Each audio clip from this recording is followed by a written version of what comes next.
జై శ్రీకృష్ణ భగవానునికి.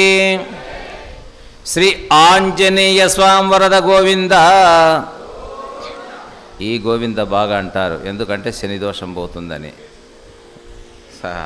ఆంజనేయ ఎవరికొవరికి భయపడాలి కదా, దేవుడికైనా భయపడాల్సిందే.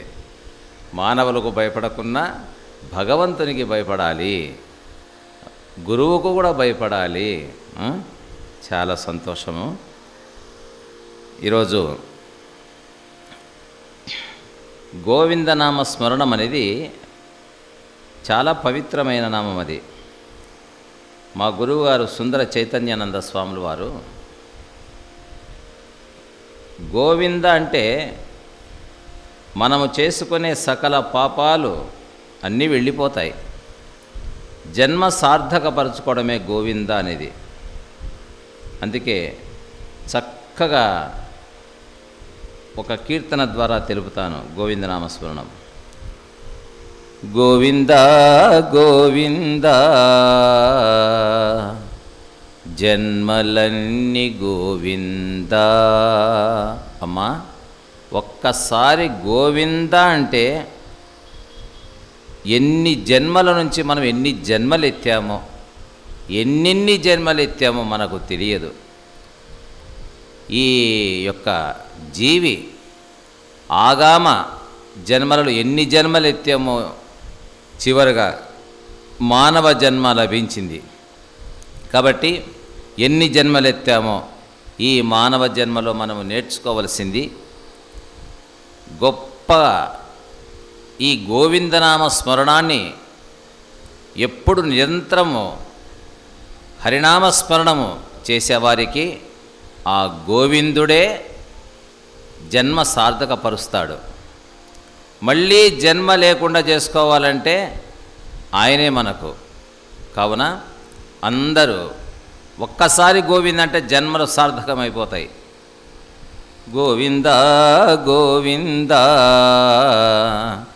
జన్మలన్నీ గోవింద, జన్మలన్నీ గోవింద, కర్మములన్నీ గోవింద. గోవింద గోవింద జన్మలన్నీ గోవింద, జన్మలన్నీ గోవింద, కర్మములన్నీ గోవింద.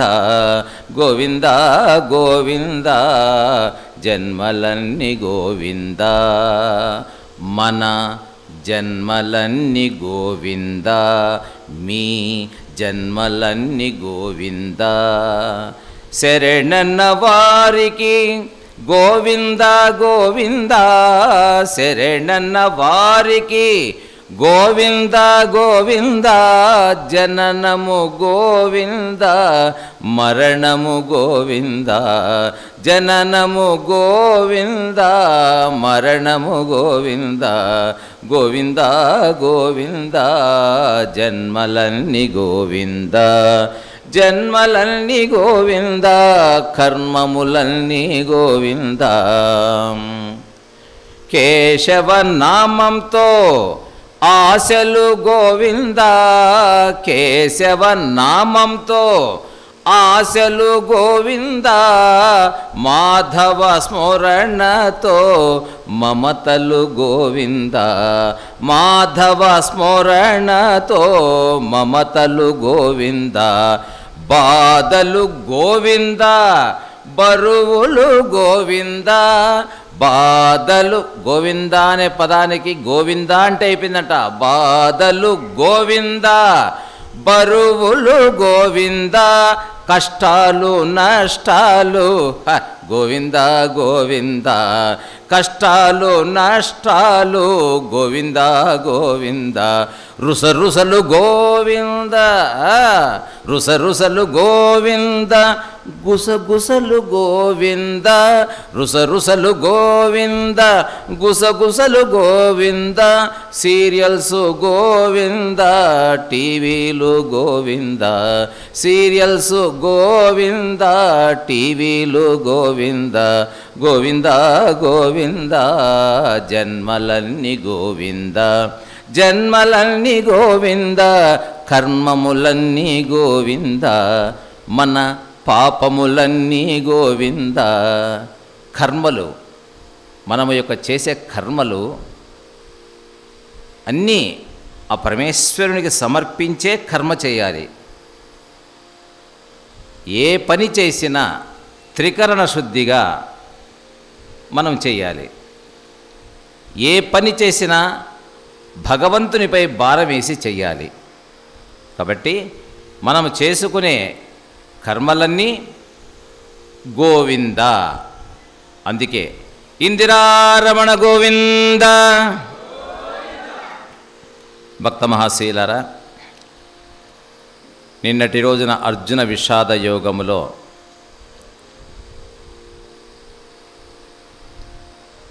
కొంత భాగం వరకు చెప్పడం జరిగింది. మరి విరట్రాజు నగరములో ఉన్నటువంటి పాండవులు మారువేషాలతో రూపాలు మార్చుకొని విరట్రాజు నగరములో 5 మంది పాండవులు, ద్రౌపదీదేవి చక్కగా 1 సంవత్సరం ఉన్నారు అక్కడ. 12 ఏళ్ళ అరణ్యవాసం అయిపోయింది. విరాట నగరములో 1 సంవత్సరం ఉన్నారు. ఈ తమ్ములనందరినీ చేరదీసుకొని ధర్మరాజు, నాయనా మనకు నిన్నటితో 12 ఏళ్ళు పూర్తి అయిపోయింది, తెల్లవారుతూనే మనకు అజ్ఞాతం సమీపిస్తుంది, తెల్లవారుతూనే అజ్ఞాతం స్టార్ట్ అవుతుంది. ఈ సంవత్సరం మనము పాండవులను గుర్తిస్తే మళ్ళీ ఆ దుర్మార్గులు 12 ఏళ్ళ అరణ్యవాసము, అజ్ఞాతవాసం విధిస్తారు. జీవితమంతా ఇలాగే ఉండాలి మనము. కాబట్టి మనము భాషలు మార్చుకోవాలి, కాస్త మన రూపాలను కూడా మార్చుకోవాలి. పాండవులు అని గుర్తించకుండా మనం తయారు కావాలి. అది ముఖ్యంగా. అప్పుడు కంకుభట్ మన ధర్మరాజు గారు, నేనైతే తమ్ములారా కంకుభట్ అనే పేరు పెట్టుకొని సన్యాస వేషం వేసుకొని అదే విరట్రాజు నగరానికి వెళ్ళి, విరట్రాజు చాలా గుణవంతుడు, బుధజన విధేయుడు, దేహి అన్నవారికి తన దేహమైన దానమిచ్చు అలాంటి భక్తాగ్రేసరుడు విరట్రాజు. చాలా గొప్పవాడు, చిన్న రాజైన బుద్ధివంతుడు. నేను వెళుతాను, అక్కడికి వెళ్ళి కంకుభట్ అనే పేరు పెట్టుకొని ఆయనకు పురాణాలు శాస్త్రాలు చెప్పుతూ తరచుగా జూదము కూడా ఆడుతూ 1 సంవత్సరం ఎలాగో నేను కాలం గడుపుతాను తమ్ముడా. నేను బయటపడకుండా నేను కాలం గడుపుతాను, కౌరవుల కంటికి కనపడకుండా, ఎవరు గుర్తించకుండా ఉంటాను. కానీ అర్జునుని చూచాడు. నాయనా అర్జున, నువ్వెలా 1 సంవత్సరం కాలం గడుపుతావన్నాడు. అప్పుడు అర్జునుడు అన్నాడు, అన్నయ్య నా గురించి మీకు దిగులు అవసరం లేదు. ఎందుకంటే 12 సంవత్సరాలు తపస్సులో ఉన్నప్పుడు అర్జునుడు కఠోర దీక్ష చేశాడు పరమేశ్వరుని గురించి. పరమశివుడు వచ్చాడు, నీతో యుద్ధం చేయాలన్నాడు. ఎవరు? ఈ యొక్క అర్జునుడు. అలా శివునితో, శంకరునితో, పరమేశ్వరునితో యుద్ధం చేశాడు అర్జునుడు. గెలిచాడు, పరమేశ్వరుడే ఓడిపోయాడు. ఓహో, అప్పుడు పాశుపతాస్త్రాన్ని ఇచ్చాడు పరమేశ్వరుడు. నీ యొక్క ధైర్యానికి, నీ యొక్క విలువిద్యకు నేనెంతో ఆనందపడుతున్నాను అర్జున అని ఆశీర్వదించి వెళ్ళాడు. ఈ విషయాన్ని తెలుసుకున్న ఇంద్రుడు, ఇంద్రుని కుమారుడే కదా ఎవరు? అర్జునుడు. అప్పుడు ఇంద్రుడు అమరావతికి ఆహ్వానించాడు అర్జునుని. ఆహ్వానించి, నాయనా నీవు ఈశ్వరునితో యుద్ధం చేసి జయించావు, నీకు సన్మానం చేద్దామని ఇంద్రలోకానికి ఆహ్వానించానని గొప్ప సభ, మీలాగా నేను పెద్ద మీటింగ్ ఏర్పాటు చేశారు. రంభా ఊర్వశులతో నాట్యాలు, ఎనలేని ఆనందంగా అద్భుతంగా ఒక సభ వేదిక చేసి మన అర్జునుని సన్మానించి చక్కగా ఆ రోజు విడది చేశాడు అక్కడ ఇంద్రలోకంలో. ఎవరు? అర్జునుడు. కానీ అర్జునుడు పడుకున్న ఆ మందిరం వైపుకి ఎవరు వెళ్ళారు? ఊర్వశి వెళ్ళింది. ఊర్వశి వెళ్ళి తలుపు తట్టింది. అర్జునుడు, అమ్మా ఎవరు నీవు అన్నాడు. నేను ఊర్వశిని అర్జున. ఎందుకు వచ్చావు తల్లి? నీ భుజబల పరాక్రమాలు నాకు నచ్చాయి, అందులో అందగాడివి, కాబట్టి వయసు వచ్చిన అమ్మాయిని నా కోరికను తీర్చన్నాడు. అంటే అర్జునుడు ఏమన్నాడంటే, అమ్మా, మీ ఇంద్రలోకాల్లో వావి వరసలు ఉన్నాయో లేదో తెలియదు కానీ ఏమో మీ ఇంద్రలోకంలో మీ దేవతలకు వాయు వరసలు ఉన్నాయో లేదో తెలియదు కానీ మాది భూలోకము. మా భారత మాత గడ్డ మీద మాకు వావి వరసలు ఉన్నాయమ్మా. అక్క, చెల్లి, చిన్నమ్మ, పెద్దమ్మ ఎంతో సంస్కారంగా, ఎంతో సంస్కృతితో, ఎంతో సంస్కారంగా జీవిస్తున్న మేము భారతదేశంలో ఉన్నాం. మా భారతమాత బిడ్డలం మేము. కానీ నేనా ఇలాంటి పని చెయ్యను. మా నాన్నగారి దగ్గర ఉన్నావు కాబట్టి నీవు నాకు పినతల్లివవుతావు కాబట్టి నేను అయినా ఇలాంటి పనులు నేను చేయలేను, తప్పు చేయనన్నాడు అర్జునుడు. అది మన సంస్కృతిని ఎక్కడ చెప్పాడు? మన భారతమాత సంస్కృతిని ఎక్కడ చెప్పాడు అర్జునుడు? మనం అనుకోవాలి ఇంద్రలోకానికి చెప్పాడు. ఇంద్రలోకములో భారతమాత గడ్డ మీద ఉన్నాం మేము. మీకున్నాయో వాయు వరసలు లేదో. ఎంత ఎంత ఎంత క్లాస్ ఇచ్చాడో చూడండి వాళ్ళకి. అసలుగా మాకు వావి వరసలు ఉన్నాయి, మేము ఇలాంటి పనులు చేయము.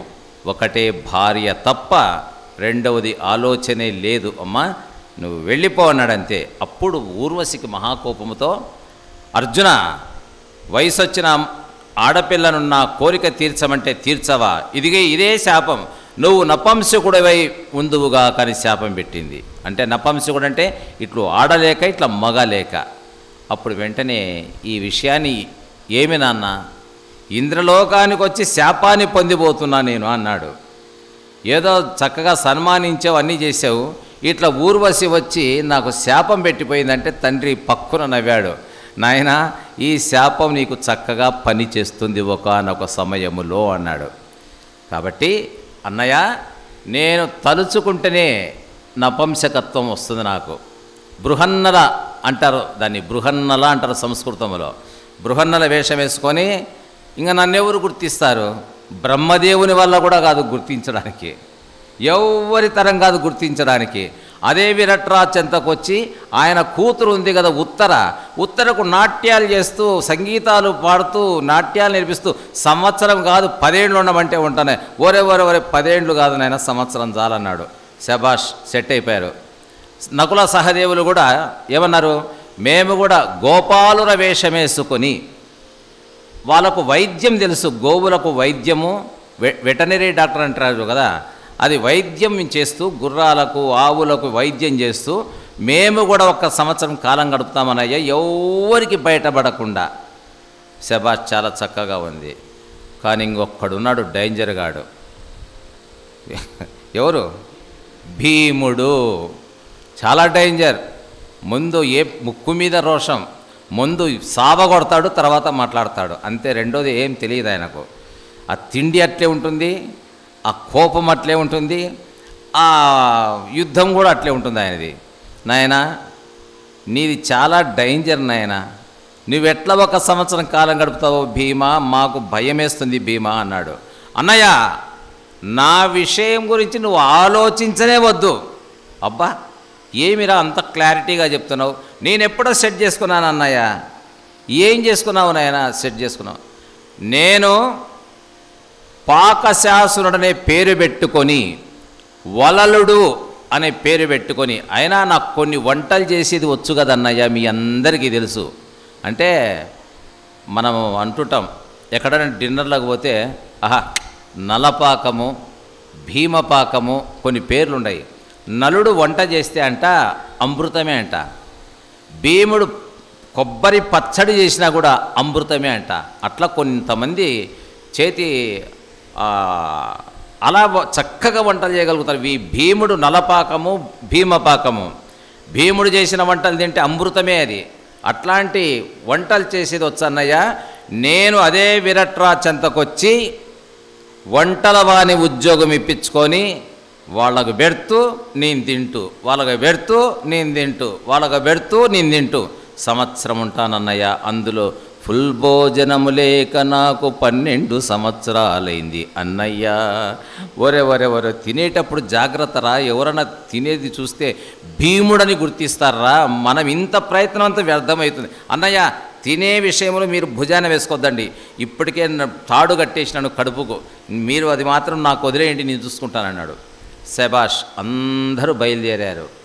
చివరిగా ద్రౌపదీదేవిని అడుగుతున్నాడు. ఎవరు? ధర్మరాజు. ద్రౌపది, సూర్యకిరణములు సోకకుండా అంతఃపురములో ఉండే మహారాణివి నీవు, ఎలా ఉంటావు? 1 సంవత్సరం ఎక్కడుంటావు?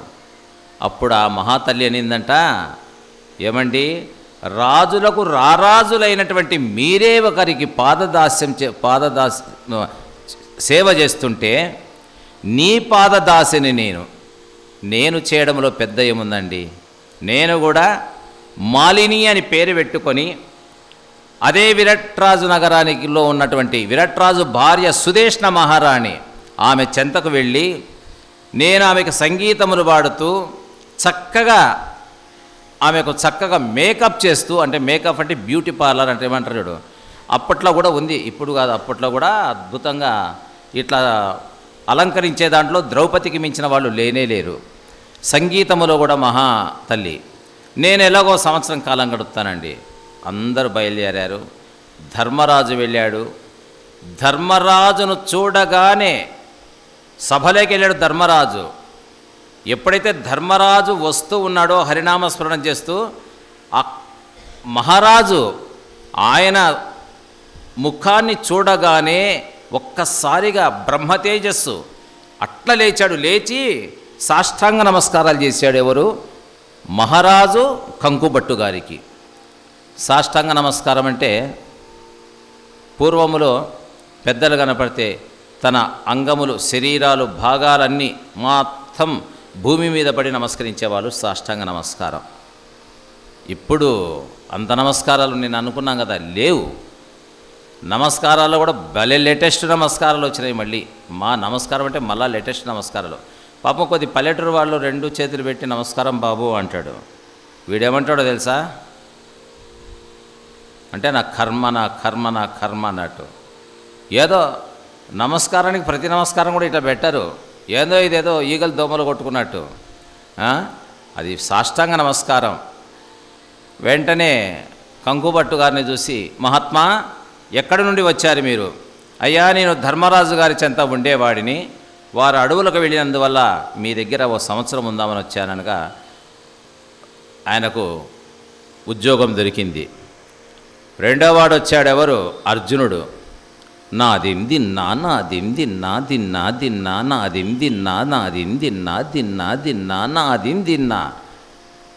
చక్కగా నాట్యం చేసుకుంటూ వచ్చాడు. నమస్కారం మహారాజా అన్నాడు. ఈయనకు మతి పోయింది. అసలుగా ఏమని పిలవాలా? ఈయన అమ్మనా అయ్యనా ఏం అర్థం కాలే విరట్రాజుకి. కంకుబట్టుని అడిగారు. కంకుబట్టు గారు, ఏంది ఈ వేషమేంది?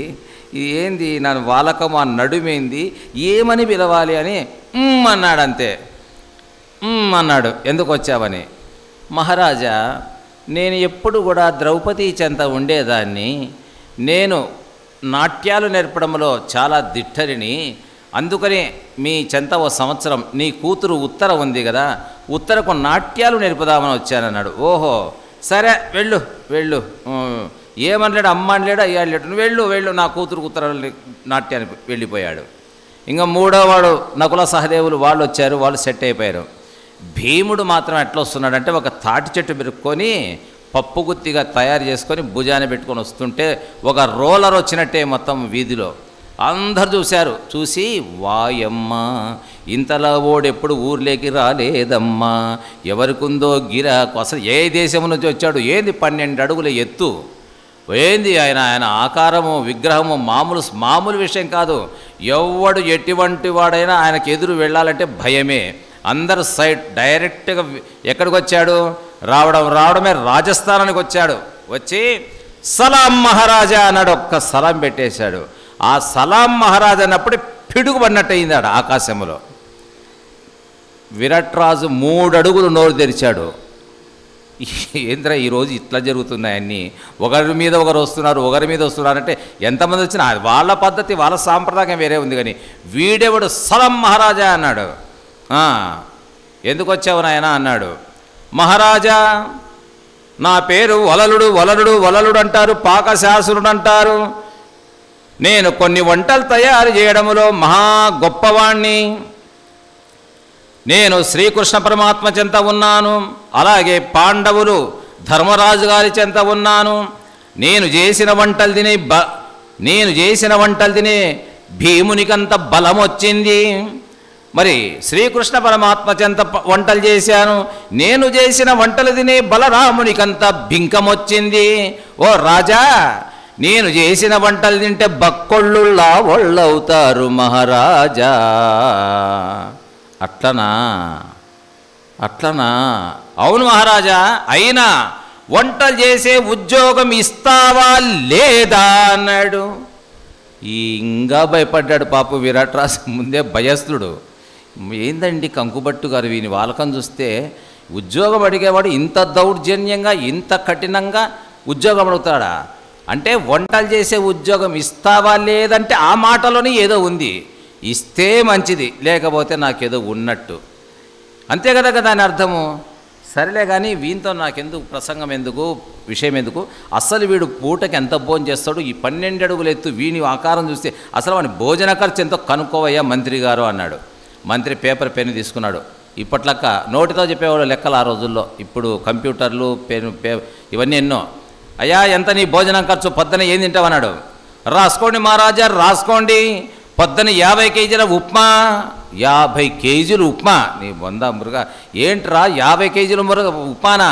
అవును. మధ్యాహ్నమైనా 2 బస్తాల బియ్యము, 2 క్వింటాళ్ళు, దానికి బ్యాళ్ళు 25 కేజీలు, పప్పు ఉప్పు మొత్తం వాని వగైరా మొత్తం చెప్పాడు. సాయంత్రం నాయన స్నాక్స్కి ఏం కావాలనాయనా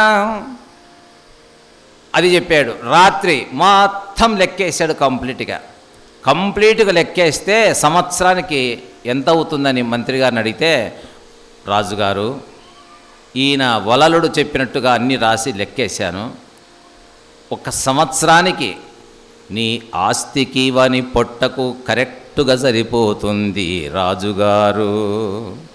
అంటే నీ ఆస్తి వాని తిండికి ఏం మిగలదు, నీకు అన్ని పొలాలు అమ్మాల్సిందే, అంత అమ్మాల్సిందే, నీ ఆస్తికి వాని పొట్టకు కరెక్ట్ సరిపోతుంది. ఏం చేద్దామయ్యా, ఇస్తే ఇచ్చినాం, పోతే పోయింది. వానితో ఏమన్నా జరిగితే ప్రపంచ దేశాలన్నీ ఫలాని విరాట్రాజు వానితో దెబ్బలు తిన్నాడని చెడ్డ పేరు ఎందుకు, అయినా చూద్దాం, వీని ఇంతతో ఇసిపెట్టను అని వాని దగ్గర 25 మంది మేల్ ఫైన్మాన్లు ఉన్నారు. అంటే రాజులు సాగింటారనమాట. ఎవరైనా దండెత్తి వస్తే వాళ్ళని వీళ్ళే కాపాడేది. ఆ 25 మందిని పిలిపించారు. అరే వీడు చాలా డిమాండ్ చేస్తున్నాడు, ఒకసారి చూడండి రా అన్నాడు. దాంట్లో మేటి ఫైల్మాన్ వాడు వెళ్ళి నమస్తే పెట్టాడు. ఒకటేసారి పెట్టి, ఎక్కడి నుంచి వచ్చినారు మిత్రమా మీరు? ఎక్కడి నుంచి వస్తే ఏమిరా పట్టుబడతావా అన్నాడు. అంతే. లేదు సార్, నీ పేరుని విషయాన్ని తెలుసుకొని పోదామని వచ్చినాను, నీతో నేను యుద్ధం చేయలేను. తిరిగి విరాట్రాజు దగ్గరికి వచ్చి ఏమిరా అన్నాడు. సార్ మీ ఉప్పు కారము ఇన్ని సంవత్సరాలు పెంచి పోషించారు నన్ను, వెళ్ళమంటే వెళుతాను కానీ వచ్చేది గ్యారెంటీ లేదు సార్. నేను వెళ్ళమంటే వెళ్తా యుద్ధానికి, వచ్చేది మాత్రం నా పిల్లలు నా భార్యంగా నాకు, నేను చనిపోతా అంతే. వాని చేతిలో ఏమైనా పిట్టని విసికినట్టు విసికేస్తాడు. వాని వద్దు సార్, పొమ్మంటే పోతా, మరణిస్తా, అంతేగాని రాలేనన్నాడు. ఇంకా లాస్ట్కు భీముడు, అబ్బాయి వీంతో ఎవరు యుద్ధం చేయలేరని ఇంకా పోనైనా వంటశాలకు వెళ్ళన్నాడు. ఈ 25 మంది నాకు పని మనుషులు కావాలన్నాడు. వీళ్ళెందుకురా నీకు? కట్టెలు తెచ్చేవాళ్ళు, నీళ్లు తెచ్చేవాళ్ళు, బియ్యం చేసేవాళ్ళు, బ్యాళ్ళు చేసే, ఓ అబ్బా పెద్ద నిన్ను జాకేదే కష్టం అందరిని ఇచ్చాడు. ఇవగానే పోతూనే 2.5 బస్తా ఉడికే హండ ఎక్కిచ్చాడు. ఒకటేసారి ఎక్కించి బ్రహ్మాండంగా భోజనము, చిత్రాన్నాలు, బ్రహ్మాండంగా కేసరీలు అన్నీ అద్భుతంగా తయారు చేసుకొని ఇంకా చాలా ఆనందంతో 25 మంది ఉన్నారు కదా, మీరంతా బయటికి పోండ్రా అన్నాడు. వాళ్ళు పిల్లుళ్ళక్క బయటకు వచ్చేసారంతా. వాకిలేసుకున్నాడు. 12 ఏళ్ల క్రితం కట్టిన వృకోదరుడు కదా తాడిప్పాడిప్పి, శ్రీకృష్ణ పరంధామ అచ్యుత అలవైకుంఠవాస మహానుభావ ఎన్నాళ్ళకిచ్చిన వయ్య ఫుల్ భోజనము శ్రీకృష్ణ యదుభూషణ నరసక శృంగార రత్నాకర లోకద్రోహి నరేంద్ర వంశదహన నీకున్మృక్యద ద్రుంపవే భవలతల్ నిత్యానుకంపానిది కృష్ణ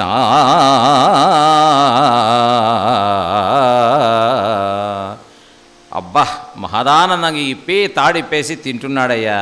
తింటుంటే బయట ఉండేవాళ్ళు 25 మందిలో ఒక్కడేం చేశాడంటే అందరినీ బయటికి పంపించి వీడొక్కడే లోపట ఏం చేస్తున్నాడని ఆ కిటికీకి ఒక సందు ఉంది, వాని ముక్కు కూడా పొడుగుంది, ఆ ముక్కు లోపటికి పెట్టి ఒక కంటితో చూస్తున్నాడు. చూస్తుంటే ఓరే రాన్రా చూద్దురాన్రా ఇంకా విరట్రాజు మిగలుడురా సరుకు 25 కేజీలు పోతుందిరా, దెబ్బకు 25 కేజీలు పోతుంది, అయిపోయిందిరా విరట్రాజు అని చూద్దురాన్రా అన్నాడు.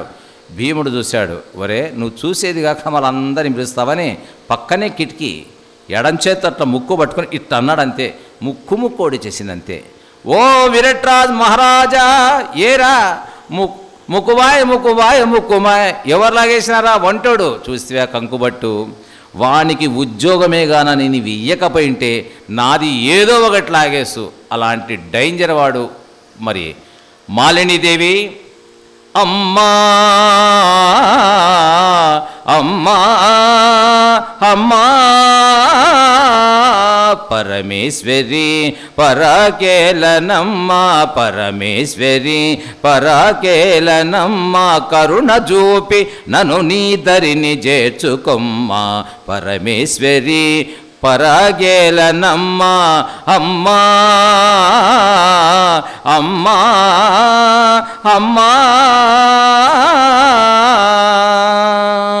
అలా ఆ ద్రౌపదీదేవి మాలిని అని పేరు పెట్టుకొని వీధుల వెంట వెళుతుంటే ఆడవాళ్ళంతా చూసి ఎవరీమె, అసలు రంభా ఊర్వశి మేనకలు కంటే మించిన మహా ఈమెను చూస్తుంటే దివి నుండి భువికి దిగి వచ్చిన తారలాగా అనిపిస్తుంది, ఎవరీమె?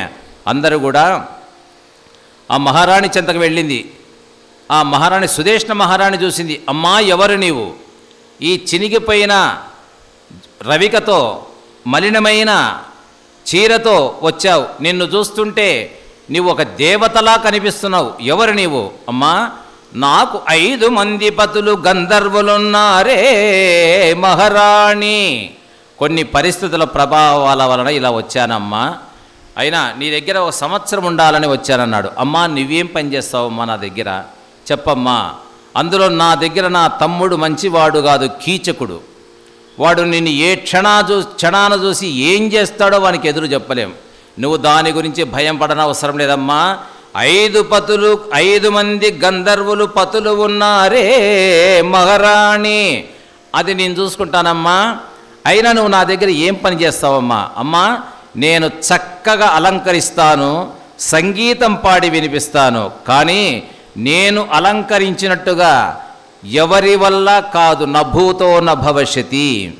నే కట్టిన చీరలు ఏ ఆడవారు కట్టలేరే మహారాణి, నే పెట్టిన తిలకములు ఏ ఆడవారు పెట్టలేరే మహారాణి, నే పెట్టిన పూలు ఏ ఆడవారు పెట్టలేరే మహారాణి, నే పెట్టిన గలను అంటే బంగారు ఆభరణాలు ఎలా అలంకరించాలో నే పెట్టిన ఆభరణాలు ఏ ఆడవారు పెట్టలేరే మహారాణి. కాబట్టి నేనంత చక్కగా అలంకరిస్తానమ్మా, అందులో నేను చాలా గొప్పదాన్ని, అందుకని నీ దగ్గర 1 సంవత్సరం కాలం గడుపుదామని వచ్చానన్నాడు. ఆమెకు కూడా సీటు ఇచ్చేశాడు, ఉద్యోగం దొరికింది. అయ్యా ఇలా అంతా అయిపోయింది, అరణ్యాలకు వెళ్ళారు, అజ్ఞాతమైపోయింది. శ్రీకృష్ణ భగవానుని రాయభారం పంపించారు. భగవానుడు ఎంత ప్రయత్నించినా మూర్ఖుడు సూదిమన మోపినంత స్థలము కూడా ఇవ్వనన్నాడు. యుద్ధం ప్రారంభమైంది. అప్పుడు ఈ సైన్యము, కౌరవ సైన్యము, పాండవ సైన్యం ఒక్కసారిగా కదిలింది. శంఖారావాన్ని పూరించాడు భీష్ముడు. తదనంతరం పాండవులు కూడా శంఖారావాలు పూరించారు.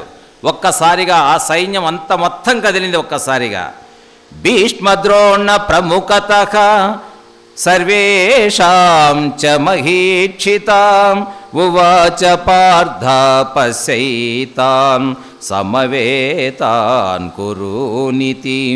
అర్జునుని కోరిక మేరకు శ్రీకృష్ణుడు భీష్మద్రోణుల పక్షమునందరి మహారాజులందరికీ ఎదురుగా తన ఉభయసేనల మధ్య తన దివ్యరథమును నిలిపి కౌరవ వీరులందరినీ పరికింపుమనెను.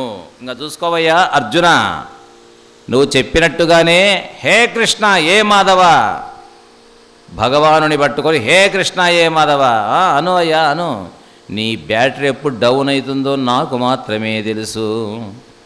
తీసుకొచ్చి పెట్టేశాడు. పెట్టేసి ఒకసారి సైన్యానంతా చూసుకొని ఎవరిని కొడతావో ఎవరిని చూసుకుంటావో ఒక్కసారి చూసుకో అన్నాడు.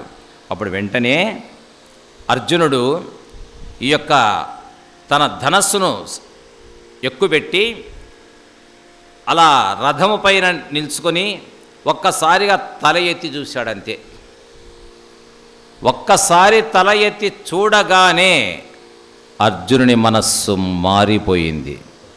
చూడటంతోనే ఒక్క కంటితో భీష్ముని చూచాడు, ఒక కంటితో ద్రోణాచార్యుని చూచాడు అర్జునుడు.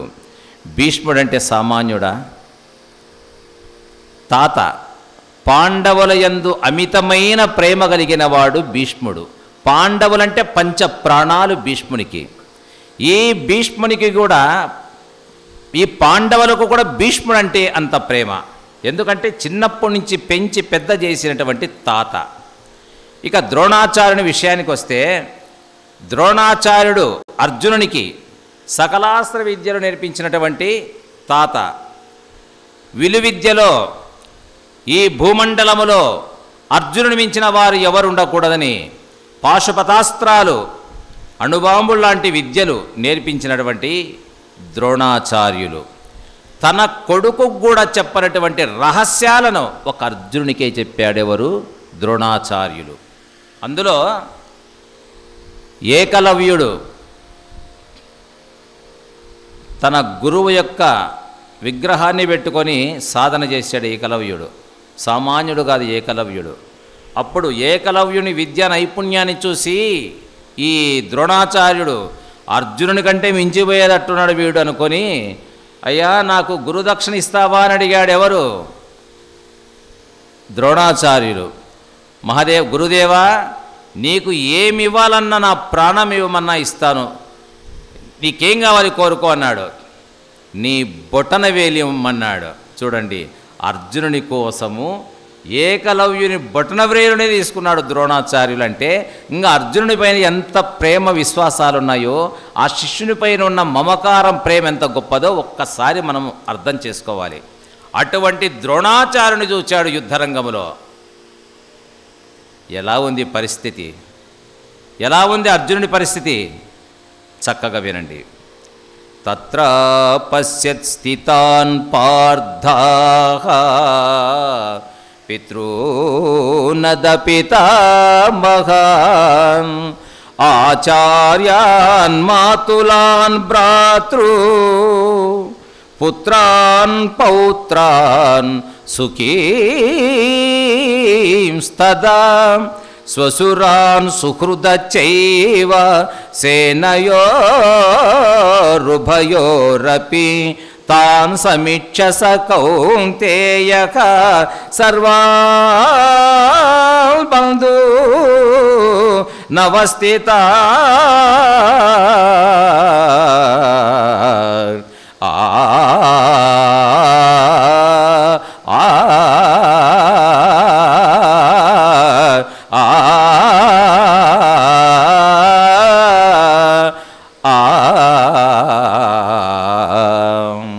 పార్థుడు ఉభయసేనల యందు చేరియున్న తండ్రులను, తాతలను, గురువులను, మేనమామలను, సోదరులను, కుమారులను, మనమలను, మిత్రులను, మామలను, ఇతహిషులందరినీ చూచెను అర్జునుడు.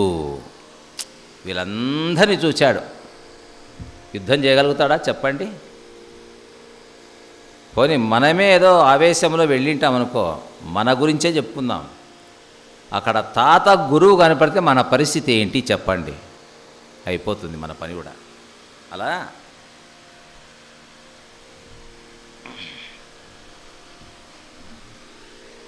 ఆలోచించాడు అర్జునుడు. ఎలా యుద్ధం చేయాలి? అంతా నా వాళ్లే. ఇక్కడ చూస్తే భీష్మ పితామహుడు, ఇక్కడ ద్రోణాచార్యులు గురువు, సకలాస్త్ర విద్యలు నేర్పించినటువంటి గురుదేవుడు, అందులో అర్జునుని పట్ల అమితమైన విశ్వాసము ప్రేమ కలిగినటువంటి ఒక మహాత్ముడు గురుదేవుడు. ఇటు తాత, పంచప్రాణాలు భీష్ముడంటే. ఏం చేయాలి? అక్కడ ఉన్నవారందరూ ఎవరు? పెదనాన్న కుమారులు, తండ్రులు, తాతలు, మనమళ్ళు, మరి స్నేహితులు, మిత్రులు, మామలు, ఇతహిషులందరినీ చూచే ఆ అర్జునుడు. ఎలా ఉంది అర్జునుడి పరిస్థితి? కృపయా పరయావిష్టో విషీదన్నిదమబ్రవీత్ దృష్ట్వేమం స్వజనం కృష్ణ యుయుత్సం సముపస్థితం సీదంతి మమ గాత్రాణి ముఖంచ పరిశుష్యతి వేపదుచ్చ శరీరే మే రోమహర్షచ్చ జాయతే రోమహర్షచ్చ జాయతే. అంత హృదయము ద్రవించి అర్జునుడు, హే కృష్ణ, సమర సన్నుద్ధులై చేరియున్న ఈ స్వజనులందరిని చూచి నా సర్వాంగములను స్వాధీనము తప్పుచున్నవి, నోరు ఎండిపోవచ్చున్నది, కాయము కంపించుచున్నది, గగుర్పాటు కలుగుచున్నది. గాంధీవం సంస్రతే హస్తా తక్షైవ పరిదక్ష్యతే నచ శక్నో వ్యవస్థాతుం భ్రమతీవ చ మే మనః భ్రమతీవ చ మే మనః నిమిత్తాని చ పశ్యామి విపరీతాని కేశవ నచ శ్రేయోను పశ్యామి నచ శ్రేయో హి పశ్యామి హత్వా స్వజనమాహవే.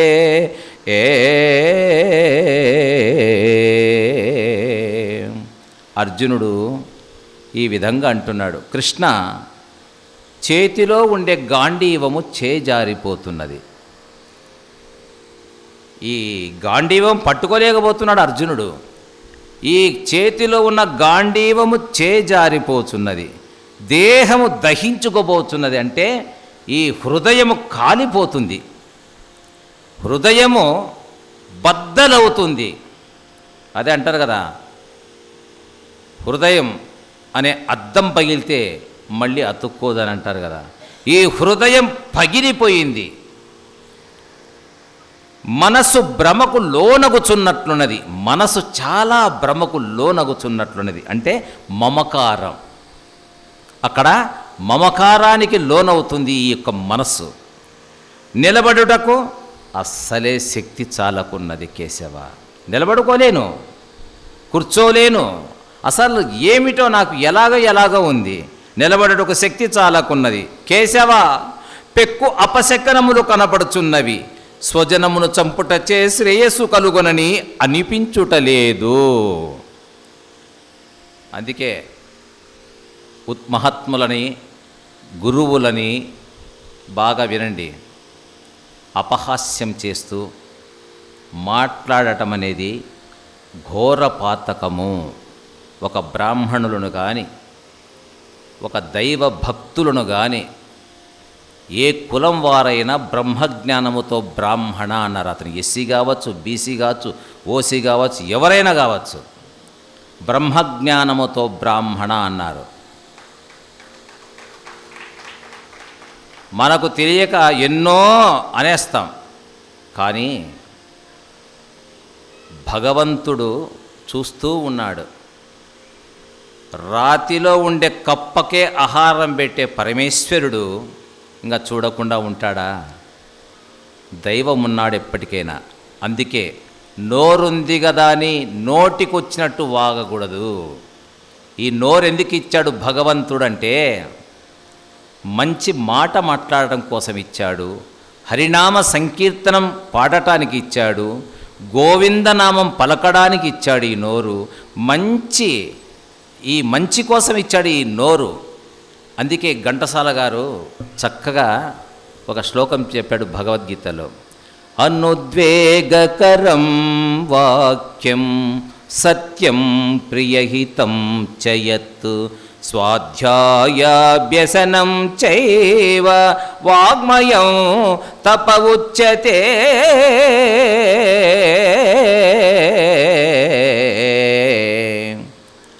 అనుద్వేగకరం వాక్యం సత్యం ప్రియహితం చయత్ స్వాధ్యాయ వ్యసనం చైవ వాగ్మయం తప ఉచ్యతే అన్నాడు ఘంటసాల గారు. శ్రీకృష్ణ భగవానుడు చెప్పింది ఈ శ్లోకము. అంటే నువ్వు మాట్లాడే మాట ఇతరుల మనస్సు నొప్పింపనదై ఉండాలి. ఎంత బాగా మాట్లాడండి అబ్బాయి, చిన్న కుర్రోడండి, ఎంత చిన్న పిల్లాడండి, ఎంత శ్రద్ధగా, ఎంత అబ్బాయి మాటలు వినాలంటే ఇంకొకసారి విందామా, అలా ఉండాలి. హితమైన భాష, ఇతరుల మనస్సు నొప్పింపనదే ఉండాలి. ఏమన్నాడు, ఇది ఒక తపస్సుతో ఉంటుంది. ఒక్క మాట కూడా ఒక తపస్సే. మహాత్ములు ఆదిశంకరాచార్యులు అన్నారు, ఒక్క మాట మాట్లాడటం కూడా తపస్సే, తపస్సుతోనే పలకాలి.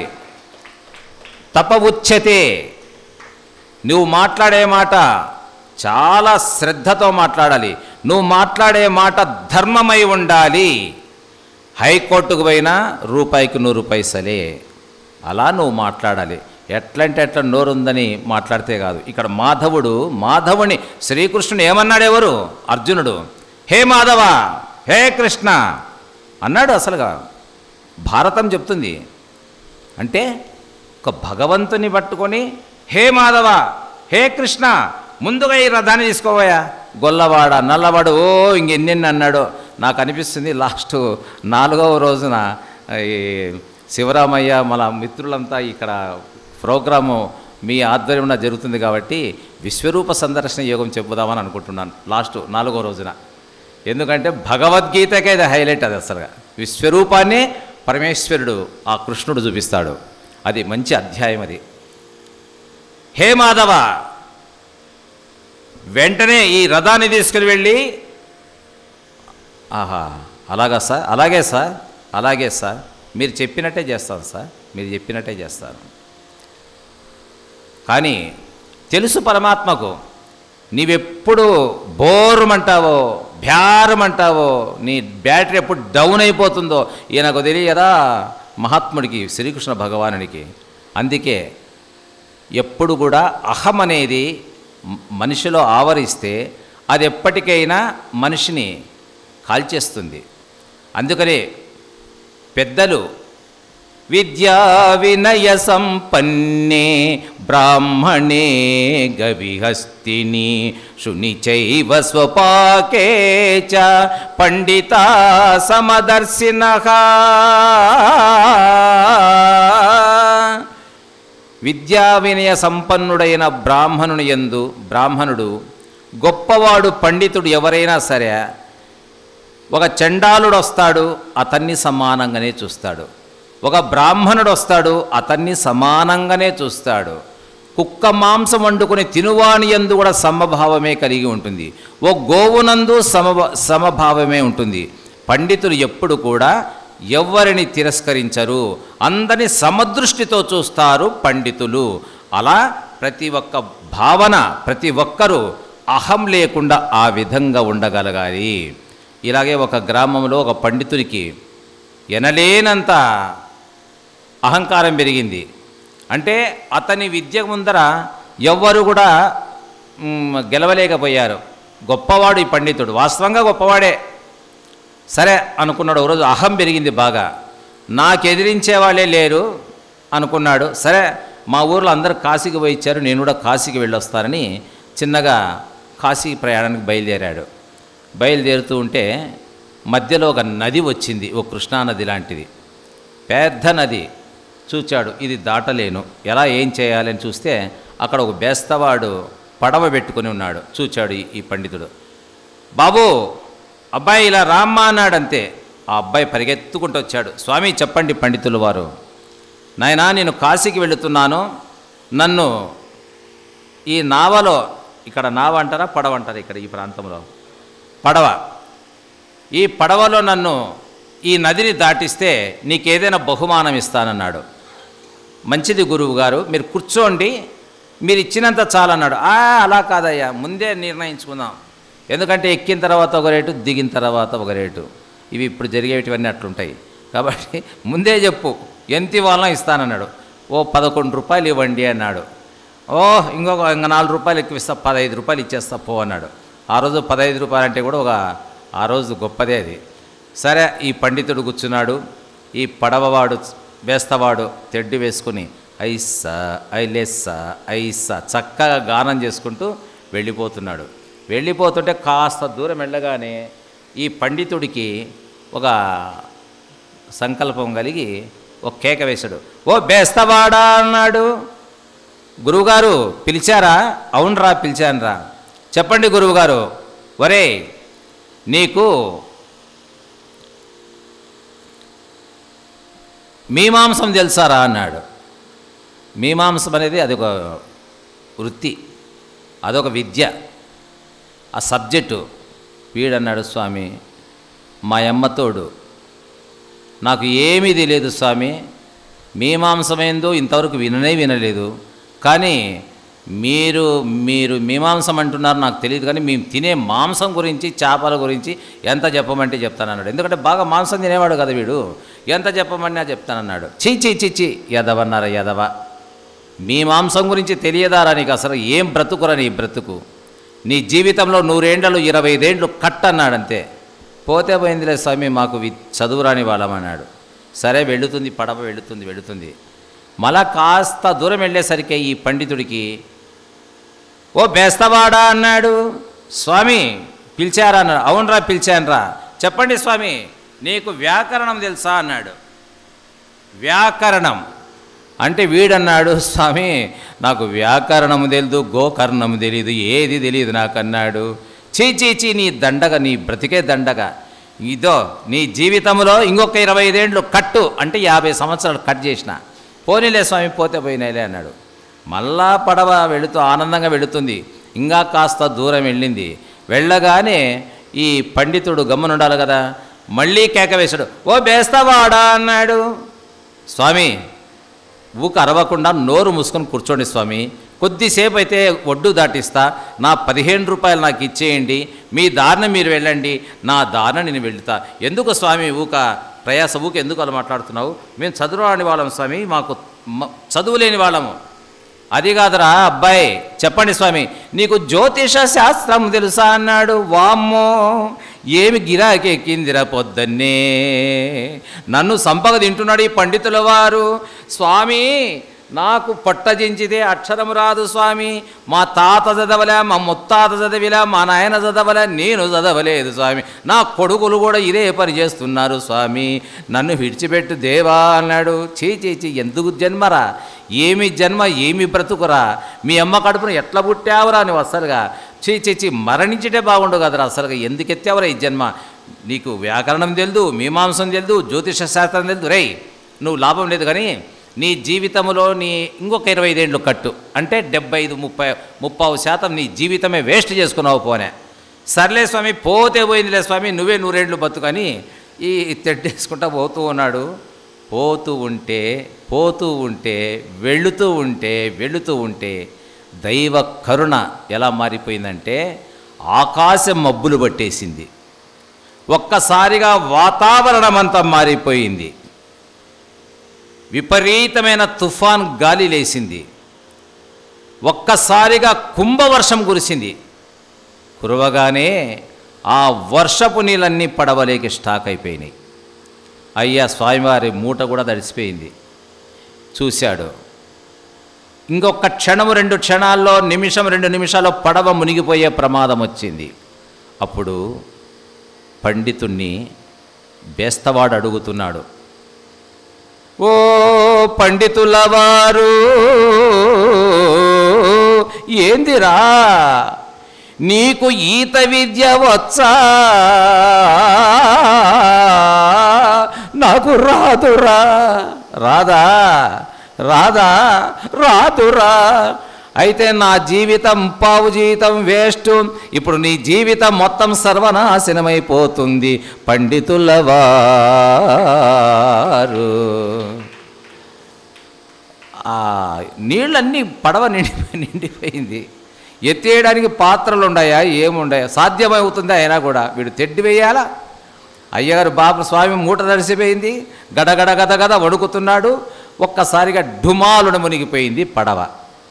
మునిగిపోతేనే గంగమ్మ తల్లి, మహాతల్లి గంగాదేవి ఒక్కసారి ఛాన్స్ ఇస్తుందంట, పైకి లేపుతుంది మనిషిని. ఒకసారి పైకి లేవగానే, ఓ బేస్తవాడా అన్నాడు. నాకు ఏ విద్య రాదు, నాకు ఈత విద్య తప్ప ఏ విద్య రాదు అన్నాడు. మళ్ళీ రెండోసారి కూడా లేపుతుందంట గంగమ్మ. మూడోసారి తీసుకెళ్తుంది. రెండోసారి లేపింది. లేపి ఎలాగైనా ఈ స్వామిని కాపాడి పెద్ద ఆయనను పుణ్యం కట్టుకుందాం అనుకున్నాడు. ఎవరు? బేస్తవాడు. ఎలాగైనా స్వామివారు జుట్టు పట్టుకోవాలని ఇతను ఆలోచిస్తుంటే, ఈ స్వామి బేస్తవాని కాలు పట్టుకోవాలని ప్రయత్నం చేస్తున్నాడు. ఒకవేళ కాలేగాన దొరికింటే పట్టుకోయింటే ఇద్దరు లోపలికి వదురు. బేస్తవాడు చాకచక్యంగా గంగపుత్రుడు కదండి, కాలు దొరకనీయకుండా స్వామివారు జుట్టు పట్టుకొని పుట్ట చెండును పెట్టుకుంటూ సంకల్లో పెట్టుకొని తెడ్డి వేసుకొని వచ్చి గడ్డన పడేశాడు. పడగానే గద వణికిపోయాడు. ఓరి నీ అమ్మ కడుపు మంచిదిరా నాయనా, చచ్చిపోయేవాడిని కదరా, నన్ను గడ్డన బారేసావు నాయనా, అపరాధం శతాపరాధం నాయన, ముక్కు చెంపలేసుకున్నాడు, ఎప్పుడో చచ్చిపోయేవాడిని రా నాయన, నువ్వు నిజంగా నేను కాశీ ఇక్కడే చూసేవాడిని, కాశీకి వెళ్ళేవాడిని కదా, ఇక్కడే మరణించేవాడిని, నన్ను బయట పడేసేవు నాయన అని దూరి కాళ్ళు మొక్కబోయాడు. అప్పుడు ఈ బేస్తవాడు పెద్ద ఆయన, మీరు పండితులు, పాదాలకు మీరు పెద్దలు నమస్కరించకూడదు, మేము అన్ని భక్షాలు అన్నీ తినేవాళ్ళం మేము, కాబట్టి మా జీవితమే ఇలా పడవదోలుకొని జీవించేవాళ్ళం, కానీ నీకు అన్ని విద్యలు వచ్చు, నిన్ను మించిన శాస్త్రవేత్త పండితుడు లేనే లేడు, నా భూతో నా భవిష్యత్తు, మాకేమొచ్చు కాబట్టి. కానీ మా తాతగారు ఒక మాట చెప్పేవారు పెద్ద ఆయన, వినండి. చదివి చదివి చావంగ నీటికి చావులేని చదువు చదవవలెను, చదివి చదివి కోటి జనులు చచ్చిరి గదా విశ్వదాభిరామ వినురవేమా.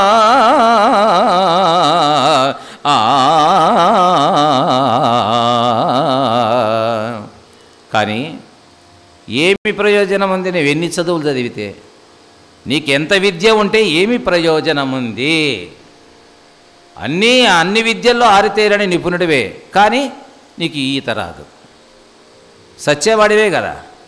మరి మా తాత నేర్పించింది చెప్పింది మాకు, ఈ గంగాదేవి మాకు తల్లి, ఈ గంగనే మా అమ్మ, మా జీవితమే గంగమ్మ మీద జీవనం కొనసాగించుకుంటాం. కాబట్టి ఎప్పుడైతే చెప్పాడో అప్పుడు ముక్కు చెంపలేసుకుని, నాయన నేను పండితునని గర్వపడేవాడిని, అహంకారం నాకు వచ్చింది, ఆ అహంకారం కూడా నీ మీద చూపడంతో నువ్వు నాకు జ్ఞానోపదేశం చేసావు నాయనని ఆ భోజరాజు పెట్టిన ఈ కంకణం తీసుకుని వెళ్ళి అతనికి పెట్టాడు. పెట్టి నమస్కారం చేసి వెళ్ళిపోయాడు. అహం అనేది జీవితంలో ఎప్పుడు పొడసూపకూడదు. జై శ్రీకృష్ణ భగవానునికి. కృష్ణ, అపశకనములు కనపడుచున్నవి, స్వజనమును చంపుటచే శ్రేయస్సు కలుగునని అనిపించుటలేదు అన్నాడు అర్జునుడు. నకాంక్షే విజయం కృష్ణ నచ రాజ్యం సుఖాని చ కిం నో రాజ్యేన గోవింద కిం భోగైర్జీవితేన వా కిం భోగై జీవితే నవః. కృష్ణ, నాకు విజయము వలదు, రాజ్యము వలదు, సుఖమును వలదు. ఈ రాజ్యముల వలన గాని భోగముల వలన గాని ఏమి ప్రయోజనము గోవిందా? అర్జునుడు ఒక తీర్మానానికి వచ్చేసాడు. నాకు ఈ రాజ్యముతో భోగాలతో సుఖాలతో పనే లేదు, నాకు ఏది అవసరము లేదు. అయినా ఆచార్య పితరౌ పుత్రాః తదైవ చ పితామహాః మాతులా శ్వశురా పౌత్రాః శాలా సంబంధనస్థిదా.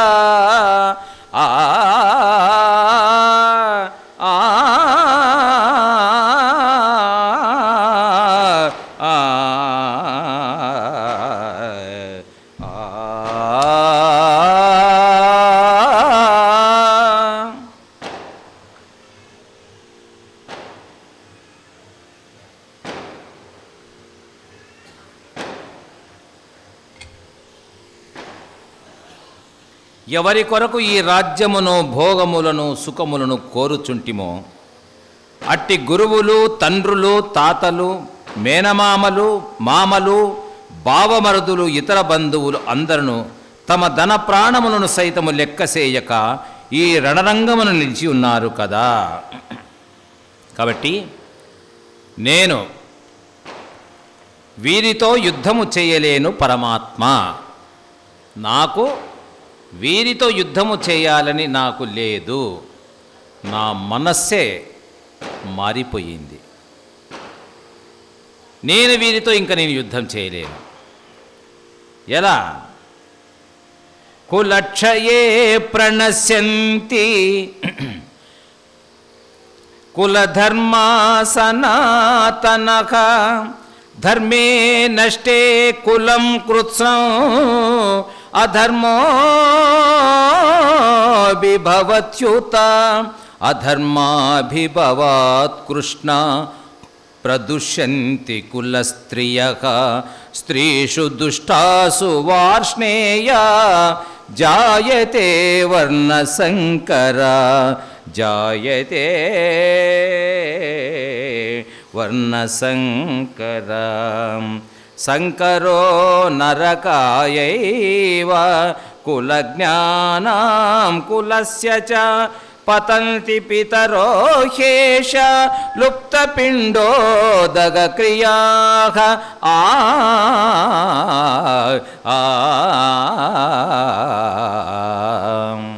ఈ సబ్జెక్ట్ను చాలా చక్కగా వినండి. ఒక 15 నిమిషాల్లో ముగించేద్దాం ఈ కార్యక్రమాన్ని. కృష్ణ కులము నశించుటచే అనాదిగా వచ్చు కులధర్మములు అంతరించును అంతే కదా.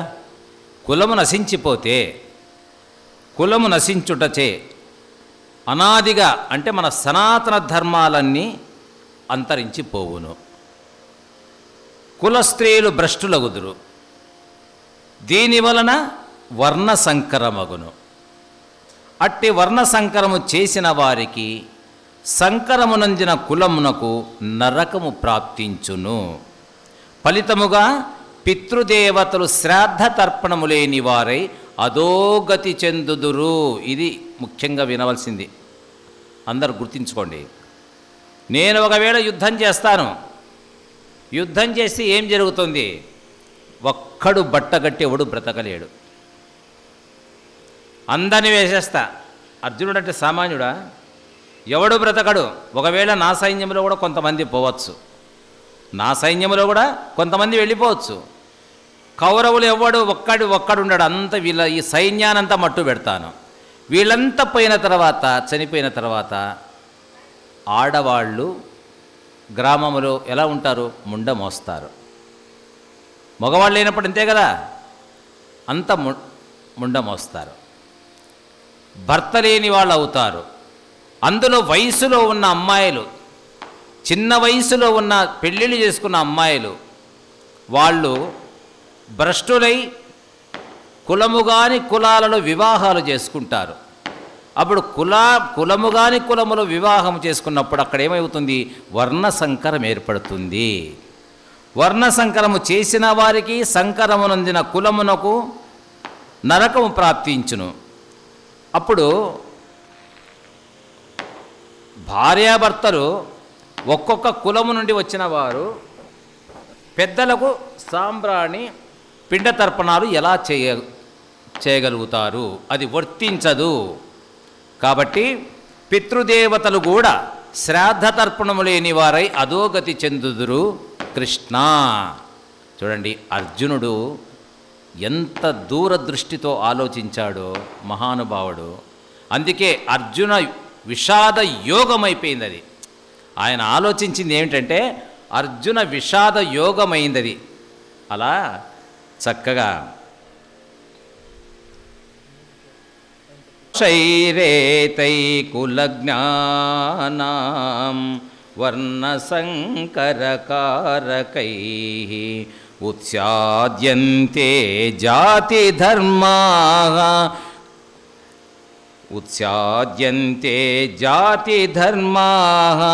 కులధర్మాచ్చ శాశ్వతాః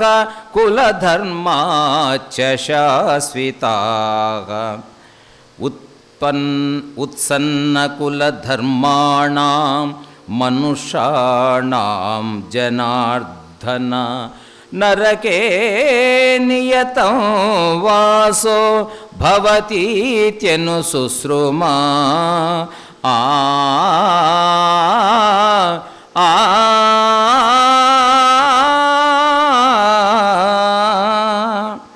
జనార్దన, వర్ణసంకరమునకు మూలములైన ఈ దోషముల వలన శాశ్వతములైన జాతి కులధర్మములు నశించిపోవును. అట్టి కులధర్మ భ్రష్టులకు అవధి లేని నరకము తప్పదని అహోబత మహత్పాపం కర్తుం వ్యవసితా వయం యద్రాజ్యసుఖలోభేన హంతుం స్వజనముద్యతాః.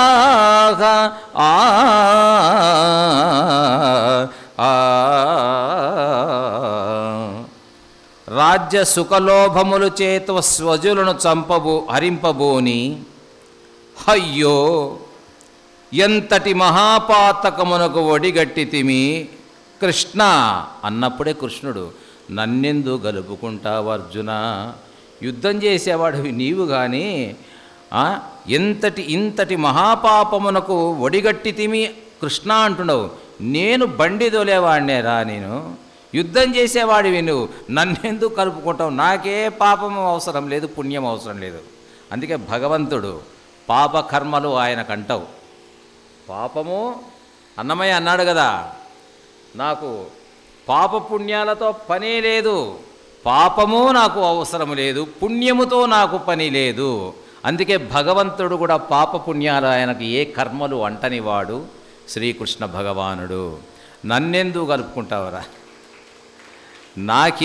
ఏ దాంతో పని ఉంది కాబట్టి, నాకు దేనితో పని, నిమిత్త మాత్రుని మాత్రమే నేనంతే. ఎవడేం కోరుకున్నా వెంకటేశ్వర స్వామి వాళ్ళకు ఇచ్చేస్తాడు. అది కొండపైకి అంత మంచివాళ్ళే వెళ్తారా చెప్పండి? కొండపైకి అంత మంచివాళ్ళే వెళ్తారా? పాపులు కూడా వెళుతారు కొండపైకి. ఎందుకు? చేసిన పనులను బట్టి పాపులు వెళుతారు, పుణ్యాత్ములు పోతారు కొండపైకి. కానీ వెంకటేశ్వర స్వామిని మీరు పాపులు మెట్టెక్కకండి కొండెక్కకండి అని వాళ్ళని ఏమైనా దొబ్బేస్తాడా?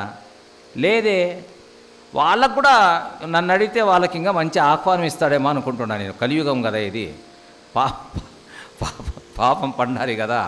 నన్ను అడిగితే ఎక్కువ వాళ్ళకే ప్రిఫరెన్స్ ఇవ్వచ్చునేమో. కొండపైకి వెళ్తే వాడికే ఫస్ట్ దర్శనం ఇచ్చేది ఎవరికంటే ఫస్ట్ దర్శనము పాపికే. కొద్ది పుణ్యాత్ముడు కొద్ది కష్టపడాలా, లైన్లో ఉండాలా, ఇబ్బంది పడాలా, ఉక్కపోతలకు తట్టుకోవాలి, చాలా కష్టపడాలి. అవసరమైతే 2-3 రోజులు కూడా పనిష్మెంట్ ఇస్తాడు భక్తునికి. వీడు పాపిని వెంటనే పిలుచుకుంటాడు, రారా రా రా, నువ్వు తొందరగా చూసిపోరా, నా దగ్గరికి వస్తావు కదా అప్పుడు చూస్తా నేను.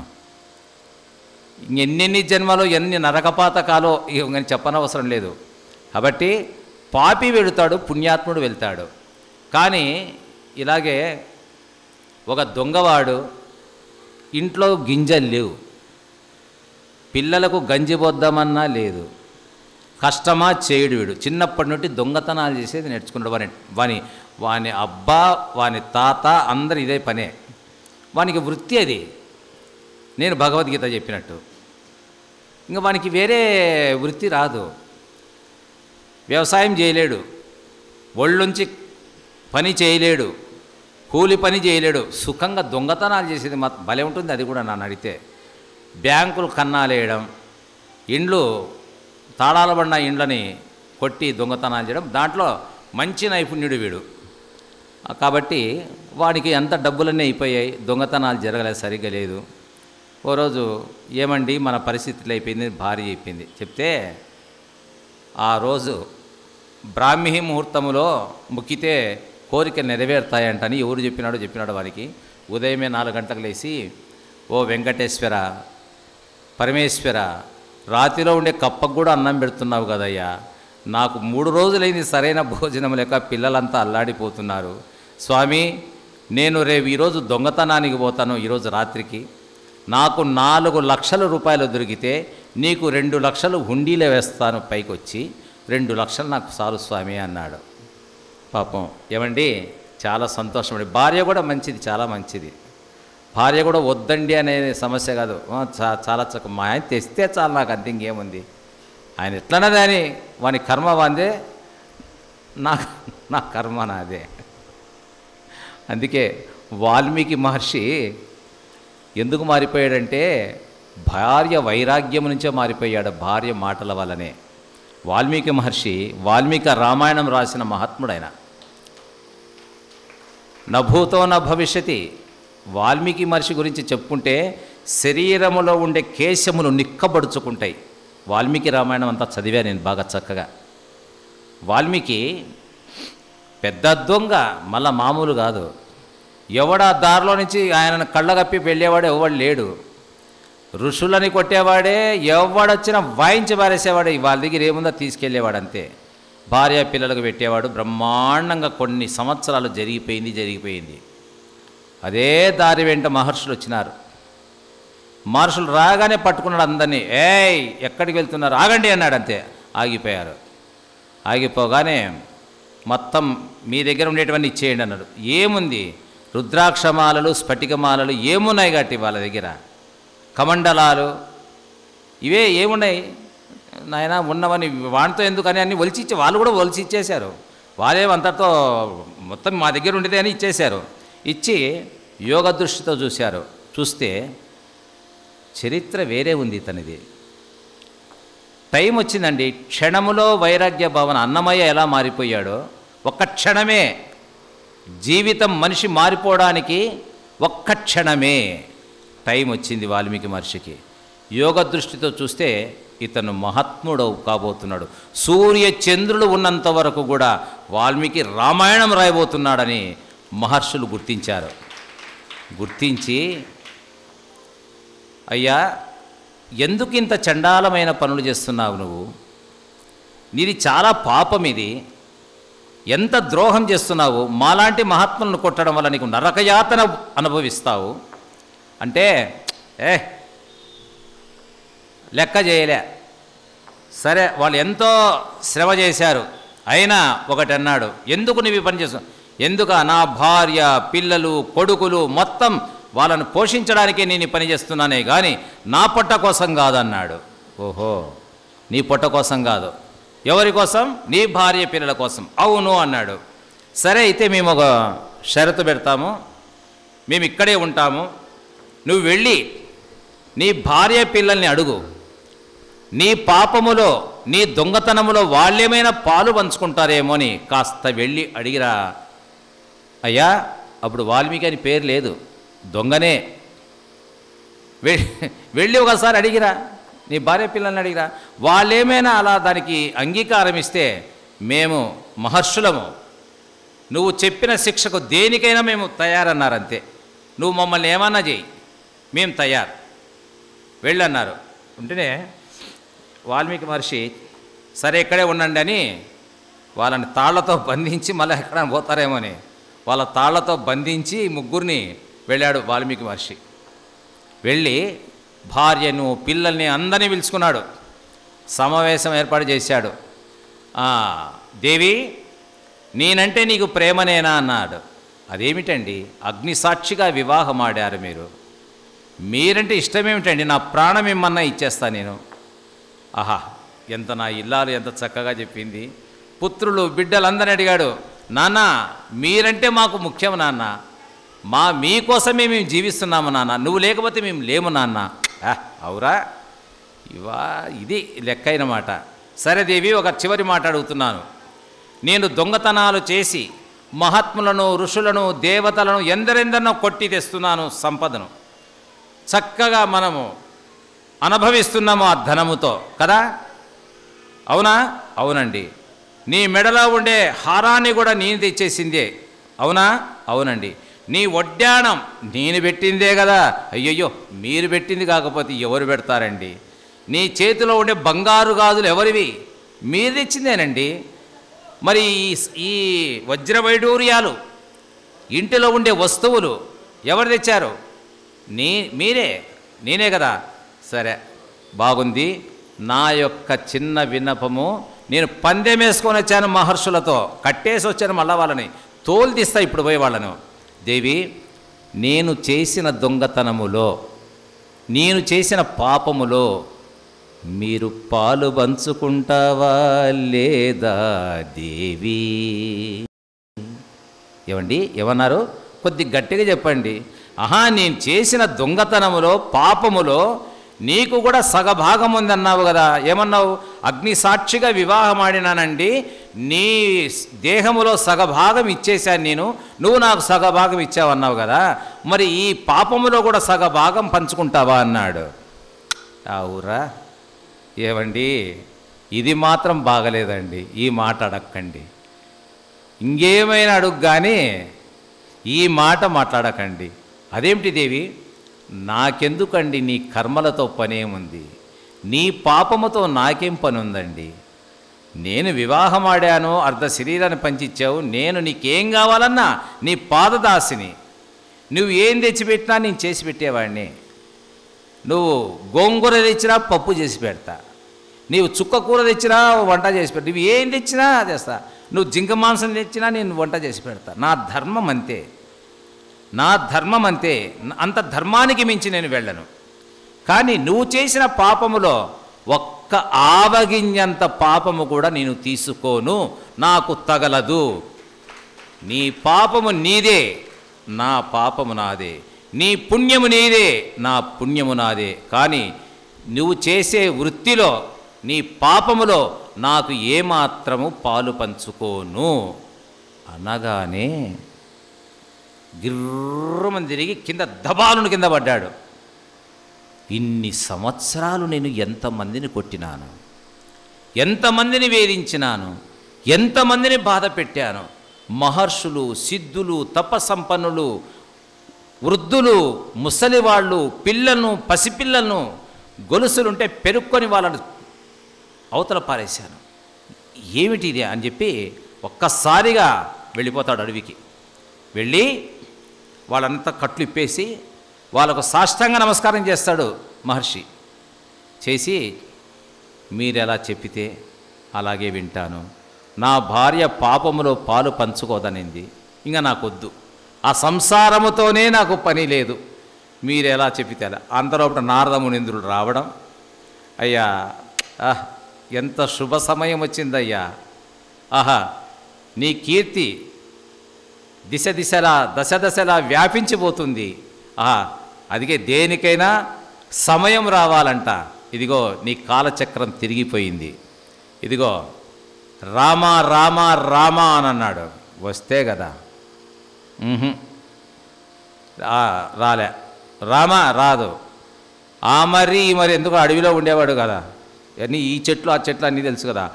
మరి అట్లా పలకమన్నాడు. అట్లా మర మర మర మర మర మర రామ రామ రామ కూర్చున్నాడు తపస్సులో. అయిపోయింది, మహర్షులు వెళ్ళిపోయినారు. అలా కొన్ని వేల వందల సంవత్సరాల తపస్సులో ఉండిపోయాడు మహానుభావుడు. పుట్ట పెరిగిపోయింది. అందుకే పుట్టలో నుండి వచ్చాడు కాబట్టే వాల్మీకుడయ్యాడు. వాల్మీకి మహర్షి ప్రపంచాలు కైలాసం, వైకుంఠం, బ్రహ్మలోకం వణిగిపోతున్నారు. అస్సలుగా కఠోరమైన తపస్సు. ఎవరు తపస్సులు కూర్చుంటే ముందు ఇంద్రునికి భయం, నా సీటు ఆడబోతుందేమోనని. ఎవరి భయం అంతే. ఏమిటి అల్లా కల్లోలము. వాల్మీకి మహర్షి తపస్సులో ఉన్నాడు, పుట్ట పెరిగిపోయింది. అప్పుడు బ్రహ్మదేవుడు దిగొచ్చి ఒక్కసారి కమండంలో నీళ్లు వేసుకుని మంత్రించి కొట్టాడు. చల్లగానే ఆ పుట్టలో నుంచి బయటకు వచ్చాడు. కాబట్టి నాయన వాల్మీకి అని బ్రహ్మదేవుడే పెట్టాడు పేరు, వాల్మీకి అని. అప్పుడు వైరాగ్య భావన పొందిన వాల్మీకి ఆ సంస్కృతము దేవ భాషను అనర్గళంగా గానం చేయడం మొదలుపెట్టాడు. వాల్మీకి ఏమని చదువుకున్నాడా? పొట్ట జించితే అక్షరం ముక్క రాదు. అలా వాల్మీకి మహర్షి అయిపోయి వాల్మీకి రామాయణమే రాసిన మహానుభావుడు. ఈరోజు మనం నిజంగా వాల్మీకి గురించి మనకు అనుకోకుండా రావడం, ఇది నిజంగా మనమంతా వాల్మీకి మహర్షిని తెలుసుకోవడం మన జన్మలు తరించినట్టే. అది మహానుభావుడు అతను వాల్మీకి మహర్షి. కాబట్టి దోషైరేతై కులజ్ఞానాం వర్ణసంకరకారకైః ఉత్స్యాద్యంతే జాతిధర్మాః కులధర్మాచ్చ శాశ్వతాః కులధర్మాచ్చ శాశ్వతాః. కృష్ణ రాజ్య సుఖలోభముల చేత స్వజనమును సంహరింపబోని అయ్యో ఎంతటి మహాపాతకమునకు ఒడిగట్టితిమి అన్నాడు. నన్నెందుకు కలుపుకుంటావరా, నీవు యుద్ధం చేసేవాడివి, నాకేం సంబంధం ఉంది. అందుకే ఏ కర్మలో అంటనేవాడు ఒక భగవంతుడే. కాబట్టి భక్తమాసీలారా, అర్జునుడు చూచాడు, నేను యుద్ధము చేయను, అయినా నేను యుద్ధము చేస్తే ఆడవాళ్ళంతా ముండం వస్తారు, ఎలా నేను రాజ్య పరిపాలన ఎలా చేయాలి? ఎందరి ఆడవారు కన్నీరు కాల్వలై ప్రవహించునో, ఎందరి ఆడవారు గాజులు పగిలి గుట్టలు గుట్టలుగా మారునో కృష్ణ, ఎందరి ఆడవారి నల్ల పూసలు గంగ కలుసునో మాధవా మాధవా. నేను చంపలేను కృష్ణ, నేను వీళ్ళందరినీ చంపి రాజ్య పరిపాలన చేస్తుంటే అత్తగారు, అక్కగారు, చెల్లెమ్మలు, మేనత్తలు, ఇంకంతా వాడోళ్ళే కదా మిగిలిది, అందరు వస్తారు. ఏరా అర్జున, అర్జున మనవడా, మీ తాతను చంపితివి కదరా యుద్ధములో. ఏం సమాధానం చెప్పమంటావు? అక్కలు వస్తారు, ఒరే అర్జున, మీ బావను పొట్టన పెట్టుకొని రాజ్యాన్ని పరిపాలిస్తున్నావా? ఏం బ్రతుకురా నీ బ్రతుకు? ఏం ఏం ఏం అనుభవిస్తారు? ఏ సుఖాలు అనుభవిస్తావురా? ఆడవాళ్ళంతా వస్తారు, అరే కొత్తగా పెళ్ళైన పెళ్లి కుమారుని యుద్ధములో చంపితివి కదరా, నువ్వు నాశనమైపోను, శపిస్తారు నన్ను. అమ్మలు, అక్కలు, చెల్లెళ్ళు ఇంతమంది ఘోరాతి ఘోరంగా రక్తపు ఏరులు పారించి వారి రక్తపు మడుగులలో ఆ రక్తపన్నము తిని నేను ఎలా పరిపాలించాలి ఈ రాజ్యాన్ని? నన్ను వాళ్ళు చంపినా పర్వాలేదు కృష్ణ, క్లియర్ చేశాడు లాస్ట్కు. ఒకవేళ నన్ను వారు చంపినా వారి చేతిలో ఆనందంగా చనిపోతాను. నిరాయుధునిప్పుడు గాంధీవం కింద పడేశాడు, నన్ను వాళ్ళు చంపినా పర్వాలేదు, నేను ఆనందంగా మరణిస్తాను, కానీ నేను మాత్రం వారిని చంపబోను అని అర్జునుడు శస్త్రాస్త్రములతో పాటు ప్రతీకారేక్షణ పరిత్యజించిన నన్ను ఆ కౌరవులు వధించుదురుగాక, అదియు నా క్షేమతరమనే భావింతును కృష్ణ. ఏవముక్తార్జున సంఖ్యే రథోపస్తు ఉపావిశత్తు విసృజ్య శశరం చాపం శోక సంవిఘ్నమానసగా శోక సంవిఘ్నమానసః. శోకసాగరమగ్నుడైన అర్జునుడు ఇట్లు పలికి ధనుర్బాణములను త్యజించి రథముపై పడినని వేదవ్యాస మహర్షి ప్రసాదితమైన దివ్యదృష్టిచే సంజయుడు ధృతరాష్ట్రునికి కనులకు కట్టినట్లుగా ఈ యొక్క అర్జున విషాద యోగాన్ని చక్కగా చెప్పాడు. కానీ రథం పైన కూలబడ్డాడు ఎవరు? అర్జునుడు. తదా తం తదా కృపయా విష్టం అశ్రుపూర్ణాకులేక్షణం విషీదంతమిదం వాక్యం ఉవాచ మధుసూదనః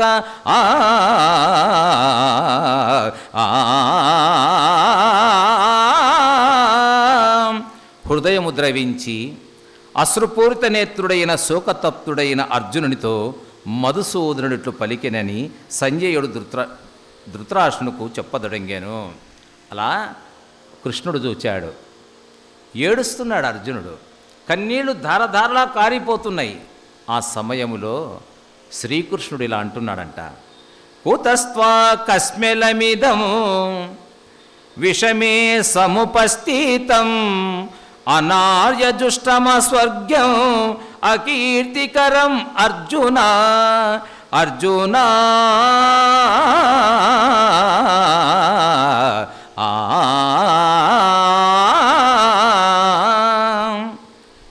క్లైబ్యమాస్మగమ పార్థ. ఈ శ్లోకము వివేకానంద స్వామీజీని శిష్యులు అడిగారంట, ఓ స్వామి గురుదేవా, భగవద్గీతలో 700 శ్లోకాలు నువ్వు చక్కగా గానం చేస్తావు కదా, అందులో నీకు ఇష్టమైన శ్లోకము ఏది?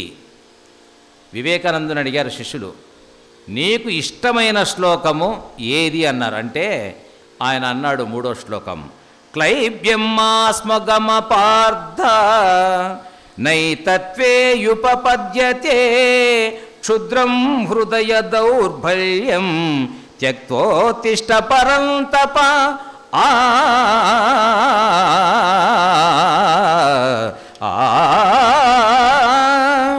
కృష్ణుడు అంటున్నాడు, అర్జున, అపకీర్తికరము,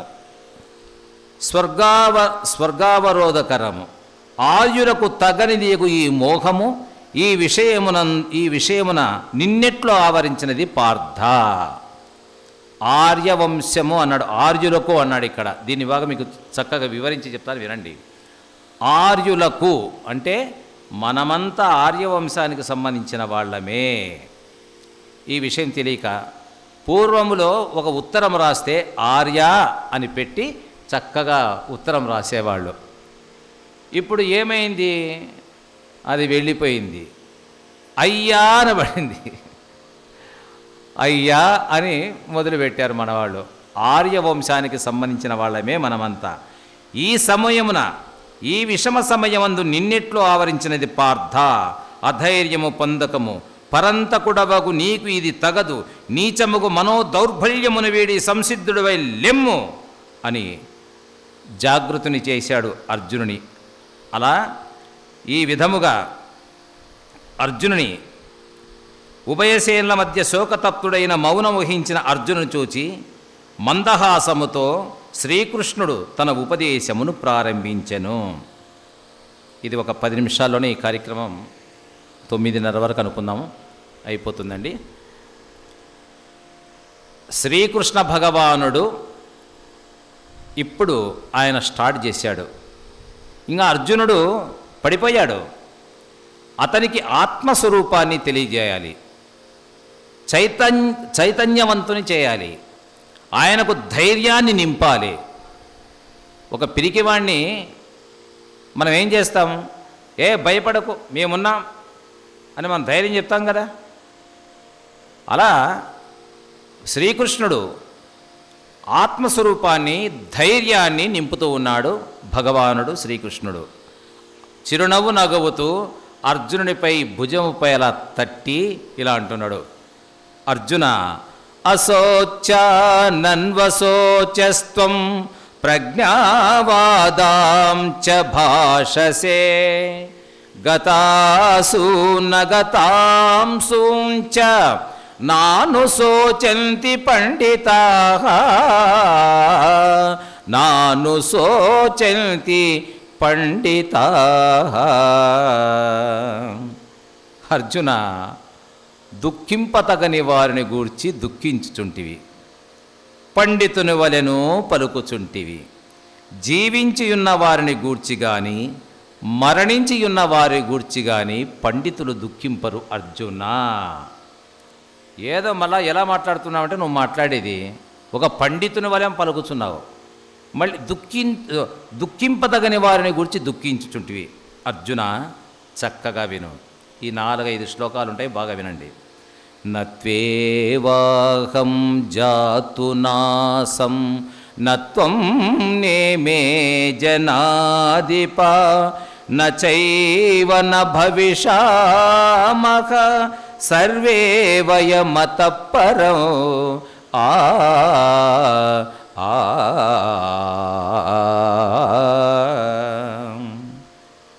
అర్జున, మనమెల్లరము ఈ శరీరధారణకు పూర్వము లేనివారము కాదు, ఇకపై లేకపోవారము కాము.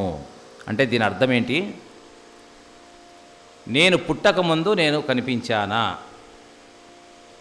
మీరు జన్మించకముందు పుట్టకముందు మీరు కనిపించారా, ఉన్నారా? మనం ప్రశ్న వేసుకోవాలి. లేము కదా.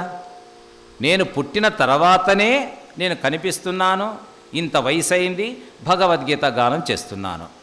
మీరు పుట్టిన తర్వాతనే ఇంత వయసు అయింది, కొంతమంది చిన్న వయసు, పెద్ద వయసు 10, 20, 30, 40, 50, 60, 70, 80, 90, 100 కనిపిస్తున్నారు. ఇక్కడికి వచ్చారు, భగవద్గీత వింటున్నారు. పుట్టకముందు లేం, పుట్టిన తర్వాత కనిపిస్తున్నాం. మరి ఈ శరీరధారణకు పూర్వము లేనివారము కాము, ఇకపై లేకపోవారము కాము. మళ్ళీ మరణిస్తాం, మరణించిన తర్వాత మరి ఏదో జన్మలో మనము ఉంటాము. లేకపోవడం అనున్నది లేనే లేదు.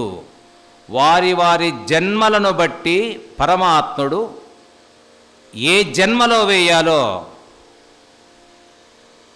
ఆయనకు తెలుసు, పైనున్నవానికి. అంటే ఏమిటి? మనము చేసుకునే ఈ యొక్క మానవావతారం ఎత్తి మానవులమై పుట్టి మనము చేసుకున్న సత్కర్మలు, మనము చేసుకునే పుణ్యమో పాపమో బట్టే పరమేశ్వరుడు జన్మనిస్తాడు. అది మనిషి జన్మ కావచ్చు, పశు జన్మ కావచ్చు, లేక క్రిమికీటకాదులు కావచ్చు. అది ఒళ్ళు దగ్గర పెట్టుకొని మనము జాగ్రత్తగా ప్రయాణిస్తే ఉత్తమ జన్మలేనయ్యా. మహాత్ములు పత్రిజీ గారు ఈరోజు మన మధ్యలో లేడు, అయినా వారు ఉన్నట్టే. మహాత్ములు ఎప్పటికైనా సూర్య చంద్రులు ఉన్నంత వరకు కూడా వారు ఉంటారు. మరి ఏమిటి పత్రిజీ గారి గురించి నేను ఎందుకు అంటున్నానంటే, ధ్యానములో నేను కూడా ఈ భగవద్గీతలో ఆత్మ సంయమ యోగమని ధ్యానయోగమే 47 శ్లోకాలు శ్రీకృష్ణ భగవానుడు ద్వాపార యుగములో ఎన్నో 5000 సంవత్సరాలు పైనబడినప్పుడే చెప్పాడు ధ్యానయోగము గురించి భగవానుడు. కాబట్టి పత్రిజీ గారు ప్రపంచవ్యాప్తంగా కర్నూల్లో మొట్టమొదటి ధ్యాన మందిరం రఘునాథ్ కాంప్లెక్స్లో ఏర్పాటు చేశారు. అప్పుడు పత్రిజీ గారు మంచి వయసులో ఉన్నాడు. పత్రిజీ గారు 200 రూపాయలకే ఈ అన్నమాచార్య ప్రాజెక్టులో ధర్మ ప్రచార పరిషత్తులో చేశారు. నేను కూడా ఆ రోజుల్లో హరికథా భాగవతాన్ని అన్నమాచార్య సంకీర్తన పడేవాడిని, చాలా భుజం తట్టేవాడు. మళ్ళీ మౌంట్ ఆబులో కలిసాం దాదాపు కొన్ని సంవత్సరాల తర్వాత. ఫస్ట్ కర్నూలులో ఏర్పాటు చేసినప్పుడు నేను పిరమిడ్కి కూడా వెళ్ళి సార్ను కలిసి ఎంతో ఆనందించాడు. ఈరోజు మన మధ్యలో లేకపోయినా ఆయన గురుతులే, ఆయన ధ్యానమే, శ్వాస మీద ధ్యాసే పరమాత్మ స్వరూపము. అంతే. ఈ శ్వాస ఏమిటి? శ్వాస మీద ధ్యాస. ఈ శ్వాస ఎక్కడి నుంచి వస్తుంది? ఈ ఊపిరి ఎలా వస్తుంది? పంచభూతాలు ఏ కల్మషాలు లేవు, మనకున్నాయి అన్ని కల్మషాలే.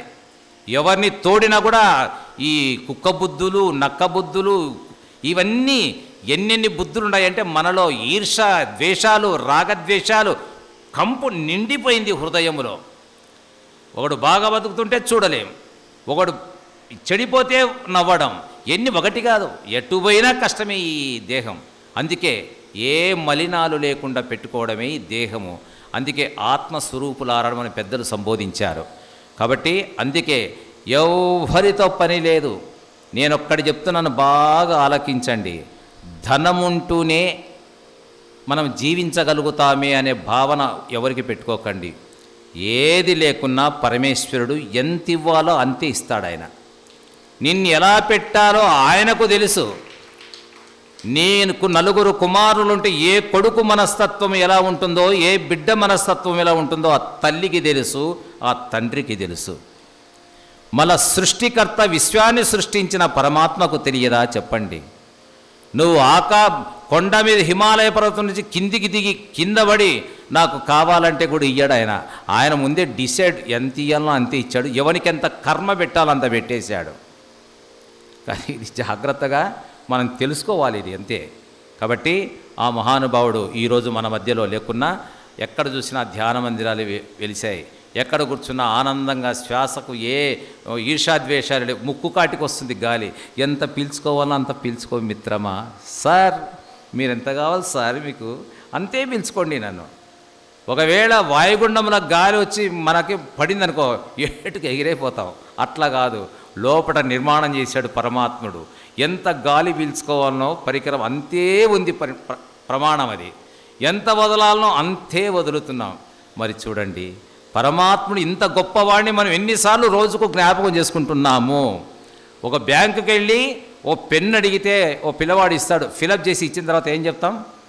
అబ్బా, అది ఒక ఇంగ్లీష్ పదం ఒకటి భలే అద్భుతంగా, థ్యాంక్స్ అండి, థ్యాంక్స్. వాళ్ళు ఇంగ్లీష్లో వదిలిపెట్టిపోయినారు. Thanks, sorry. ఎన్ని తప్పులు చేసినా సారీ బ్రదర్. తర్వాత ఇంకోటి, ఈ సండే, అసలు సండే మనది కాదండి బాబు. నేను మొత్తుకొని చెప్తున్నా, ప్రతి గ్రామంలో సండే వాళ్ళది. సండే నాడు రేపు చెప్తా, అది ప్రవచనంలో వస్తుంది సండే గురించి. కాబట్టి ఈ ప్రపంచములో మానవుడికి అన్ని అపూర్వమైన జ్ఞానాన్ని ప్రసాదించాడు పరమాత్ముడు. దాన్ని వాడుకో. నువ్వెందుకు వాడుకోవడం లేదు? నీవు క్రమశిక్షణతో ఉండి నువ్వు పరమాత్మ ధ్యానముతో ఉంటే నీవు గురువుని వెతకాల్సిన పలేదు. కృష్ణ భగవానుడే నీ దగ్గరికి గురువును పంపిస్తాడు. ఇది సత్యము. అంతేగాని నాకు ఆయనకు గురువు దొరికాడండి, నేను వెళ్ళలేకపోయినానండి, ఎక్కడ వెళ్ళొద్దు. నువ్వు ఇంట్లో కూర్చో, నువ్వు అంధకారములో ఉండు. ఆయన చీకటి చీల్చుకొని గురువుగారు ఎలా ప్రవేశించాలో నీ హృదయంలోకే ప్రవేశిస్తాడు గురువుగారు. కాబట్టి మనల్ని కాపాడుకోవడంలో మన బాధ్యత మనకుంది. మనల్ని ఎప్పుడైతే మనం కాపాడుకుంటూ మన ప్రవర్తనలు భార్యాభర్తలను బట్టి బిడ్డలు కూడా అలాగే మారిపోతాడు. వీడు ఒక సీసా పగలగొట్టి పిల్లలు, చిన్న పిల్లలు పాపం 5-6 మంది చూస్తూ ఉంటారు. మా నాయన ఏమో చేస్తున్నాడు కానీ చూస్తూ ఉంటారు. వీళ్ళు వాడు దొంగ సూపులతో చూస్తుంటాడు. పిల్లలు కదా ఏం ఎదిరించలేరు, చూస్తూ ఉంటాడు. రేపు పెరిగి పెద్దయ్యాక ఏం నాన్నా నీకోటి తెచ్చి ఏమంటావా, నీకోటి నాకోటి సండే వచ్చింది తాత నాన్న. మనము నేర్పిస్తున్నాం, తప్పు ఎవరిది? మనది. అందుకే ఇళ్లల్లో ఆడవాళ్ళను కూడా గృహిణిని దూషించరాదు.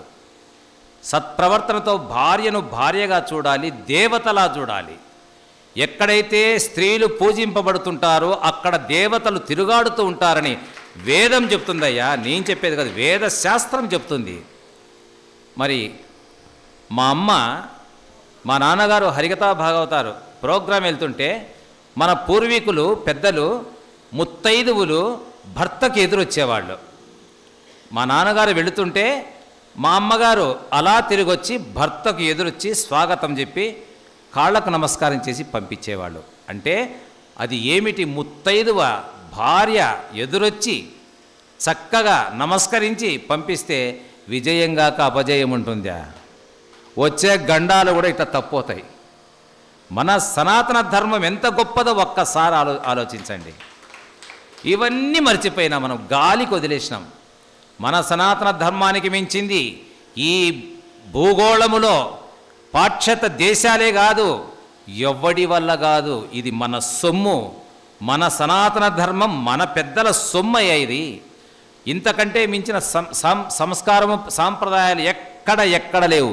మన మహిళ కట్టు బొట్టు గజ్జెలు, 16 ఏళ్ళ అమ్మాయి చక్కగా ఇంట్లో ఆడకూతురు గజ్జెలు కట్టి పైట వేసి గలగలా గాజులతో గలగలా గజ్జెలతో తిరుగుతుంటే ఎలా ఉంటుందంటే పార్వతీదేవి తిరిగినట్టుంటుంది, లక్ష్మీదేవి తిరిగినట్టుంటుంది. ఏంది మన సంస్కారం? ఇవన్నీ ఈ డ్రెస్సులు కాదు, అప్పుడు మన సంస్కారమే వేరే. కాబట్టి అందుకే మన సనాతన ధర్మాన్ని తల్లులారా మీకు చేతులెత్తి నమస్కరిస్తున్నాను, మరవకండి. మనల్ని మనం కాపాడుకోవాలి. జై శ్రీకృష్ణ భగవానునికి. అర్జున, శరీరధారణకు పూర్వము లేనివారము కాదు, ఇకపై లేకపోవారము కాము. దేహినోస్మిన్ యదా దేహే కౌమారం యవ్వనం జరా తదా దేహాంతర ప్రాప్తి ధీరస్తత్ర నముహ్యతి.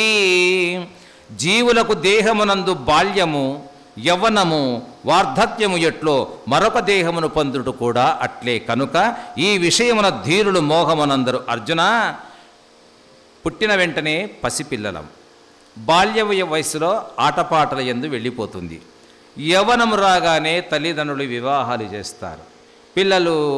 పిల్లల్ని కనాలి, సంసారము, మంచి బాధ్యతలన్నీ నిర్వర్తించాలి. అదైపోయిన తర్వాత వార్ధక్యము. మరి ఈ 4 దశల యందు మానవుడు వెళ్ళిపోవలసింది, ఎవ్వడికైనా తప్పదు. కాబట్టి ఈ 4 దశలు దాటిన తర్వాత ఈ దేహము ఎప్పుడో ఒకసారి ఈ జీవి వెళ్ళిపోతుంది. కాబట్టి అర్జున, దీనికోసం నీకు దిగులెందుకయ్యా అర్జున?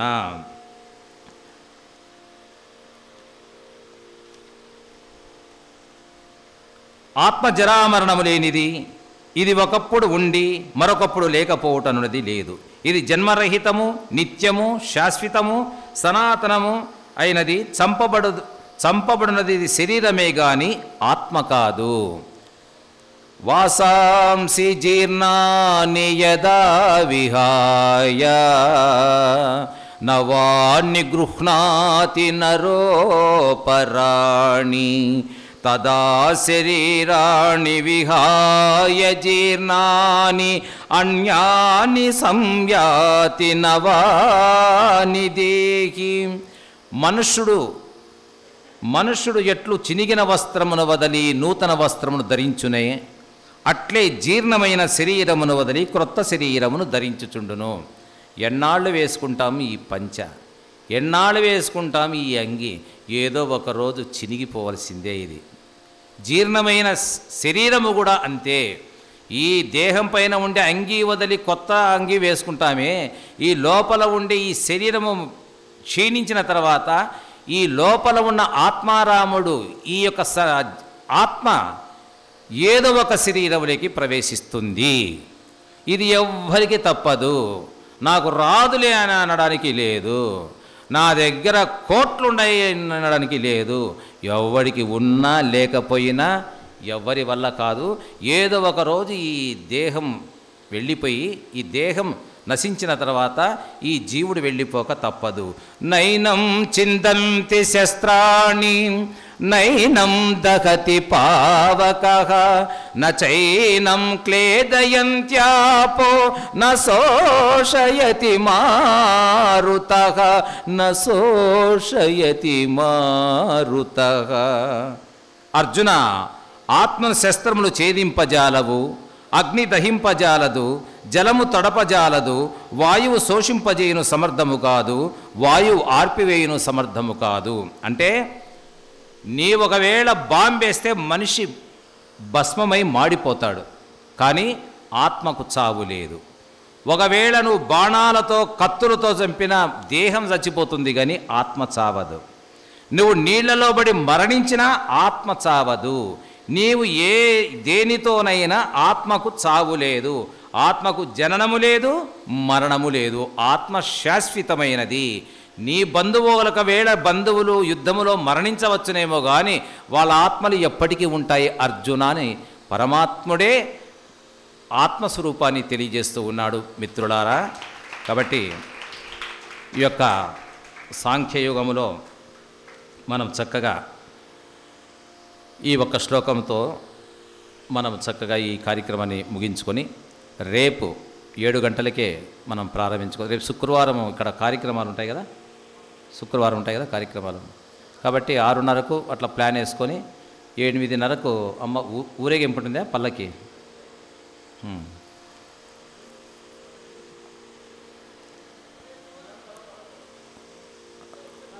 ధ్రువో మృత్యుః ధ్రువం జన్మ మృతస్య చ తస్మాదపరిహార్యేర్దే నత్వం శోచితుమర్హసి నత్వం శోచితుమర్హసి. పుట్టిన వానికి మరణము తప్పదు, మరణించిన వానికి జన్మము తప్పదు. అనివార్యమైన ఈ విషయమున శోకింపతగదు. అవ్యక్తాదీని భూతాని వ్యక్తమద్యాని భారత అవ్యక్త నిధనాన్యేవ తత్ర కా పరిదేవన.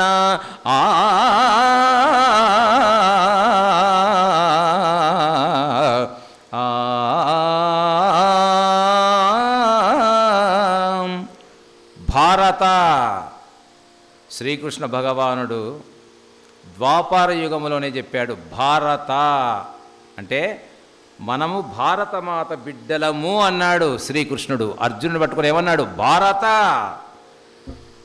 ప్రాణులు జన్మించుటకు ముందు కనబడుటలేదు, జన్మించిన పిదప కనబడుచున్నవి, మరణానంతరము మళ్ళీ కనబడుటలేదు. పుట్టాం, కనిపించాం, మళ్ళీ మరణించాం, మళ్ళీ కనబడటలేదు. ఇప్పుడు మా తండ్రులు పోయినారు, మా అన్నలు పోయినారు, మా అక్కలు పోయినారు, మళ్ళీ లేరు వాళ్ళు. వాళ్ళ ఫోటోలు మాత్రం ఉన్నాయి. ఇంటింటికి ఒక ఫోటో పెట్టింటారు. అన్ని ఒక ఇంట్లోకి వెళ్ళాను, రండి స్వామీజీ అని తీసుకెళ్ళారు. తీసుకెళ్తే ఆ ఇంట్లో భోజనం ఏర్పాటు చేశారు. గీతా ప్రవచనం ఆ ఊర్లో 3వ రోజునది వాళ్ళు తీసుకెళ్ళారు. చూస్తే ఒక్క వెంకటేశ్వర స్వామి పటం ఒక్కటి లేదు, ఒక ఆంజనేయ స్వామి ఫోటో ఒకటి ఉందంటే ఒకటి లేదు. పోనీ ఏదైనా రమణ మహర్షి ఫోటో ఏమైనా ఉందా, సద్గురుడు ఫోటో ఏదైనా ఒకటి ఉంది అంటే షిరిడీ సాయిది ఉందా? ఏ ఫోటోలు లేవు. ఫస్ట్ కాడ నుంచి వాకిలి కాడ నుంచి మొదలు పెట్టుకుంటే చుట్టూ మొత్తం ఫోటోలు అన్నిటికీ దండలే. వంట రూమ్ లేకపోతే ఏమండి ఇక్కడ పెట్టినారు ఫోటోలు అంటే, బయట చాలేదండి మా వాళ్ళంతా మొత్తం మా వాళ్ళే అంతా పోయినారండి, అంతా పోయినారండి. ఎట్లుందంటే అది వాళ్ళందరినీ చూస్తే రారా నాకు అనిపించింది. వాయమ్మో చంద్రముఖి రారా. నేను భోజనం చేసేటప్పుడు కూడా ఆకేశారు అరిటాకు, భోజనం చేసేటప్పుడు కూడా రారా అన్నట్టే ఉంది. వామ్మో ఇంతమంది. నేను పిలిచాను ఆ ఇంటి యజమానిని, ఎందుకయ్యా ఇంత ఫోటోలు పెట్టిన? వారండి మా నాన్న మా అమ్మ మంచిదండి, వారండి మా అత్త మామ మంచిదండి, వారండి మా అక్క బావ. అక్క బావను కూడా పెట్టావా? ఇంకా అక్కడండి మా చిన్నాన్న మా చిన్నమ్మ అండి. ఓహో వాళ్ళని కూడా పెట్టా. ఆ పక్కనండి మా స్నేహితుడు అండి, యాక్సిడెంట్లో పోయాడండి మా స్నేహితుడు. ఓహో వాడిది కూడా పెట్టావా? ఆ పక్కది ఎవరు నాయన? ఎన్నెన్ని ఫోటోలు, ఎన్నెన్ని, దాదాపు నాకు తెలిసి 116 ఉంటాయి ఫోటోలు దగ్గర ఇంట్లో. నేను ఆంటీ నాయనా ఎవరైనా వస్తే దడుచుకుంటారా? జడుచుకోవడం అంటే మా నెల్లూరు భాష. భయపడతారా నాయన ఇన్ని ఫోటోలు పెడితే ఏందిరా రారా అన్నట్టే ఉంది. నిజంగా చంద్రముఖిని మైమరిపిస్తున్నావు నువ్వు అసలుగా. ఇన్ని ఫోటోలు ఎందుకన్నా? తల్లిదండ్రిని పెట్టుకొని అయినా పెట్టుకొని ఎంత ఇది బత్తి ముట్టించి ఇవన్నీ తీసేయినా ఇవన్నీ ఇన్ని పెడతామంటే, లేదండి ఉదయమే అందరికీ నమస్కారం చేస్తామండి మేము మొత్తం అంటే. ఇంకా దేవునికి మాత్రం లేదు, భగవంతుని మాత్రం. ఏమైనా ఫోటోలు దేవుని మందిరంలో అవే ఉన్నాయి, దేవుని మందిరంలో కూడా. ఎందుకంటే ఇచ్చాను ఆయన అన్నీ పెట్టడానికి స్థలం లేకండి మా వారు దీంట్లోనే పెట్టేశాడండి అని. అట్లా అన్ని ఫోటోలు తీపిచ్చి 2 రోజులు పట్టింది వాళ్ళకు క్లాస్ ఇచ్చి, వాళ్ళకు మాటలు చెప్పి, నాయనా ఇది మన సంస్కారం కాదు, మన సనాతన ధర్మం కాదు, ఇది కాదు, మనము నీ తల్లిదండ్రిది పెట్టుకొని దైవంగా పూజించుకో మంచిది. ఇన్ని మిత్రుడిది స్నేహితులది చిన్నప్పుడు ఎప్పుడో 10th క్లాస్ చదివినారంట, వాడిది ఎక్కడెక్కడో అన్నీ తీసుకొచ్చి పెట్టావు, దరిద్రం రా నాయన ఇవన్నీ తీసేసి అని అన్నీ తీపిచ్చి దేవుని ఫోటోలు పెట్టిస్తే, వెంకటేశ్వర స్వామిది ఒక శివుని ఫోటో నేనే కొనుక్కొస్తే నా డబ్బులతో పెట్టి తీసుకొచ్చి పెట్టి పూజ చేపిస్తే. అలా ఎలా ఉంటుందంటే భారత ప్రాణులు జన్మించుటక ముందు కనబడుటలేదు, మరి జన్మించిన పదప కనబడుచున్నవి, మరణానంతరము మరలా కనబడుటలేదు. కావున దేహీ నిత్యమవధ్యోయం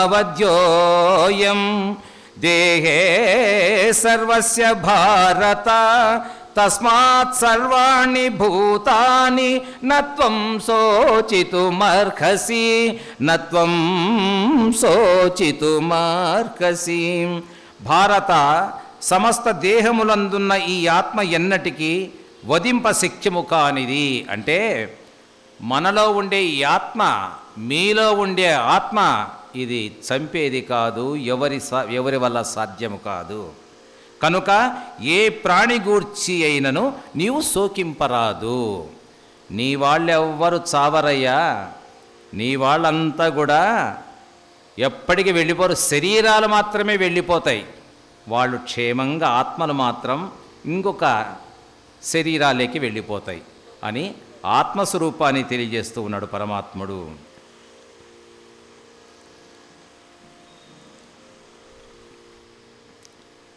హతో వా ప్రాప్స్యసి స్వర్గం జిత్వా వా భోక్ష్యసే మహిం తస్మాదుత్తిష్ట కౌంతేయ యుద్ధాయ కృతనిశ్చయః యుద్ధాయ కృతనిశ్చయః.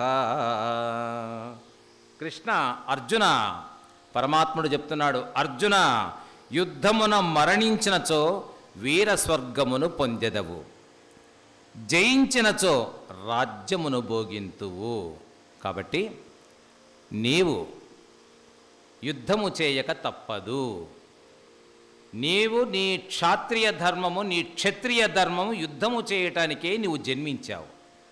ఒకవేళ యుద్ధములో మరణించావా వీరస్వర్గాన్ని పొందేదవంటే నీకు వైకుంఠ ద్వారాలే తెరిచి ఉంటాయి. క్షత్రియ ధర్మం అది. ఒకవేళ జయించావా రాజ్యాన్ని భోగింతువు అని శ్రీకృష్ణ పరమాత్ముడు సాంఖ్యయోగాన్ని అర్జునునికి చక్కగా ఆత్మస్వరూపాన్ని వివరించి తెలిపెను. జై శ్రీకృష్ణ భగవానునికి. శ్రీ ఇందిరారమణ గోవింద గోవింద, అనని వారికి గోవింద. నేనేమన్నానో మీరేమంటున్నారో? గోవింద అనని వారికి గోవింద అన్న, మీరు వాళ్ళకి గోవింద పెడితే ఎట్లా? ఎందుకంటే భాగవతారులం కాబట్టి అక్కడక్కడ మిమ్మల్ని అట్లా నవ్వియకపోతే నిద్రాదేవత తాండవిస్తుంది, ఇలా అంటుంటారు పాపం. కాబట్టి అప్పుడప్పుడు మిమ్మల్ని అట్లా మేలు కొలపాలి, మా బాధ్యత. కాబట్టి భక్తమాశీలారా, ఈరోజు 2వ రోజున కార్యక్రమం. మరి ఈ కార్యక్రమం శ్రద్ధాభక్తులతో ఇంతవరకు చాలా చక్కగా ఈ భగవద్గీత ప్రవచనాన్ని చక్కగా విన్నారు. మిత్రులు అందరూ కూడా చాలా చక్కగా మా యందు ఎంతో శ్రద్ధతో ఈ కళాకారుని ప్రేమ వాత్సల్యాలతో చాలా చక్కగా ఈ గ్రామం చక్కగా చూసుకుంటున్నారు. మరి రేపు ఎల్లుండి 2 రోజులు ఈ కార్యక్రమం ఉంటుంది. 4వ రోజున మీకు అద్భుతమైన విశ్వరూప సందర్శన యోగాన్ని నేను చెప్తాను. 11వ అధ్యాయం అది. కావున అందరూ శ్రద్ధాభక్తులతో ఇప్పుడు ఎలా వచ్చారో ఈ 2 రోజులు కూడా అలాగే వచ్చి కార్యక్రమాన్ని దిగ్విజయం చేసి శ్రీకృష్ణ భగవాన్ అనుగ్రహానికి పాత్రులు కాగలరని కోరుతూ శ్రీ శ్రీ శ్రీ వాసవి మాతాకు జై. శ్రీ వెంకటారమణ మంగళమిదే పద్మావతి రమణ మంగళమిదే శ్రీ వెంకటారమణ మంగళమిదే పద్మావతి రమణ మంగళమిదే శ్రీ వెంకటారమణ. ఏడుకొండల వెంకటరమణ నిత్యము మరువము నీ నామస్మరణ నిత్యము మరువము నీ నామస్మరణ మంగళమిదే శ్రీ వెంకటరమణ మంగళమిదే పద్మావతి రమణ, మంగళమిదే శ్రీ వెంకటరమణ. సర్వమంగళమాంగళ్యే శివే సర్వార్థసాధికే, శరణ్యే త్రయంబకే గౌరీ నారాయణీ నమోస్తుతే. ఓం అసతో మా సద్గమయ, తమసో మా జ్యోతిర్గమయ, మృత్యోర్మా అమృతంగమయ. ఓం శాంతి శాంతి శాంతి. సర్వం కృష్ణార్పణమస్తు. జై శ్రీకృష్ణ భగవానునికి.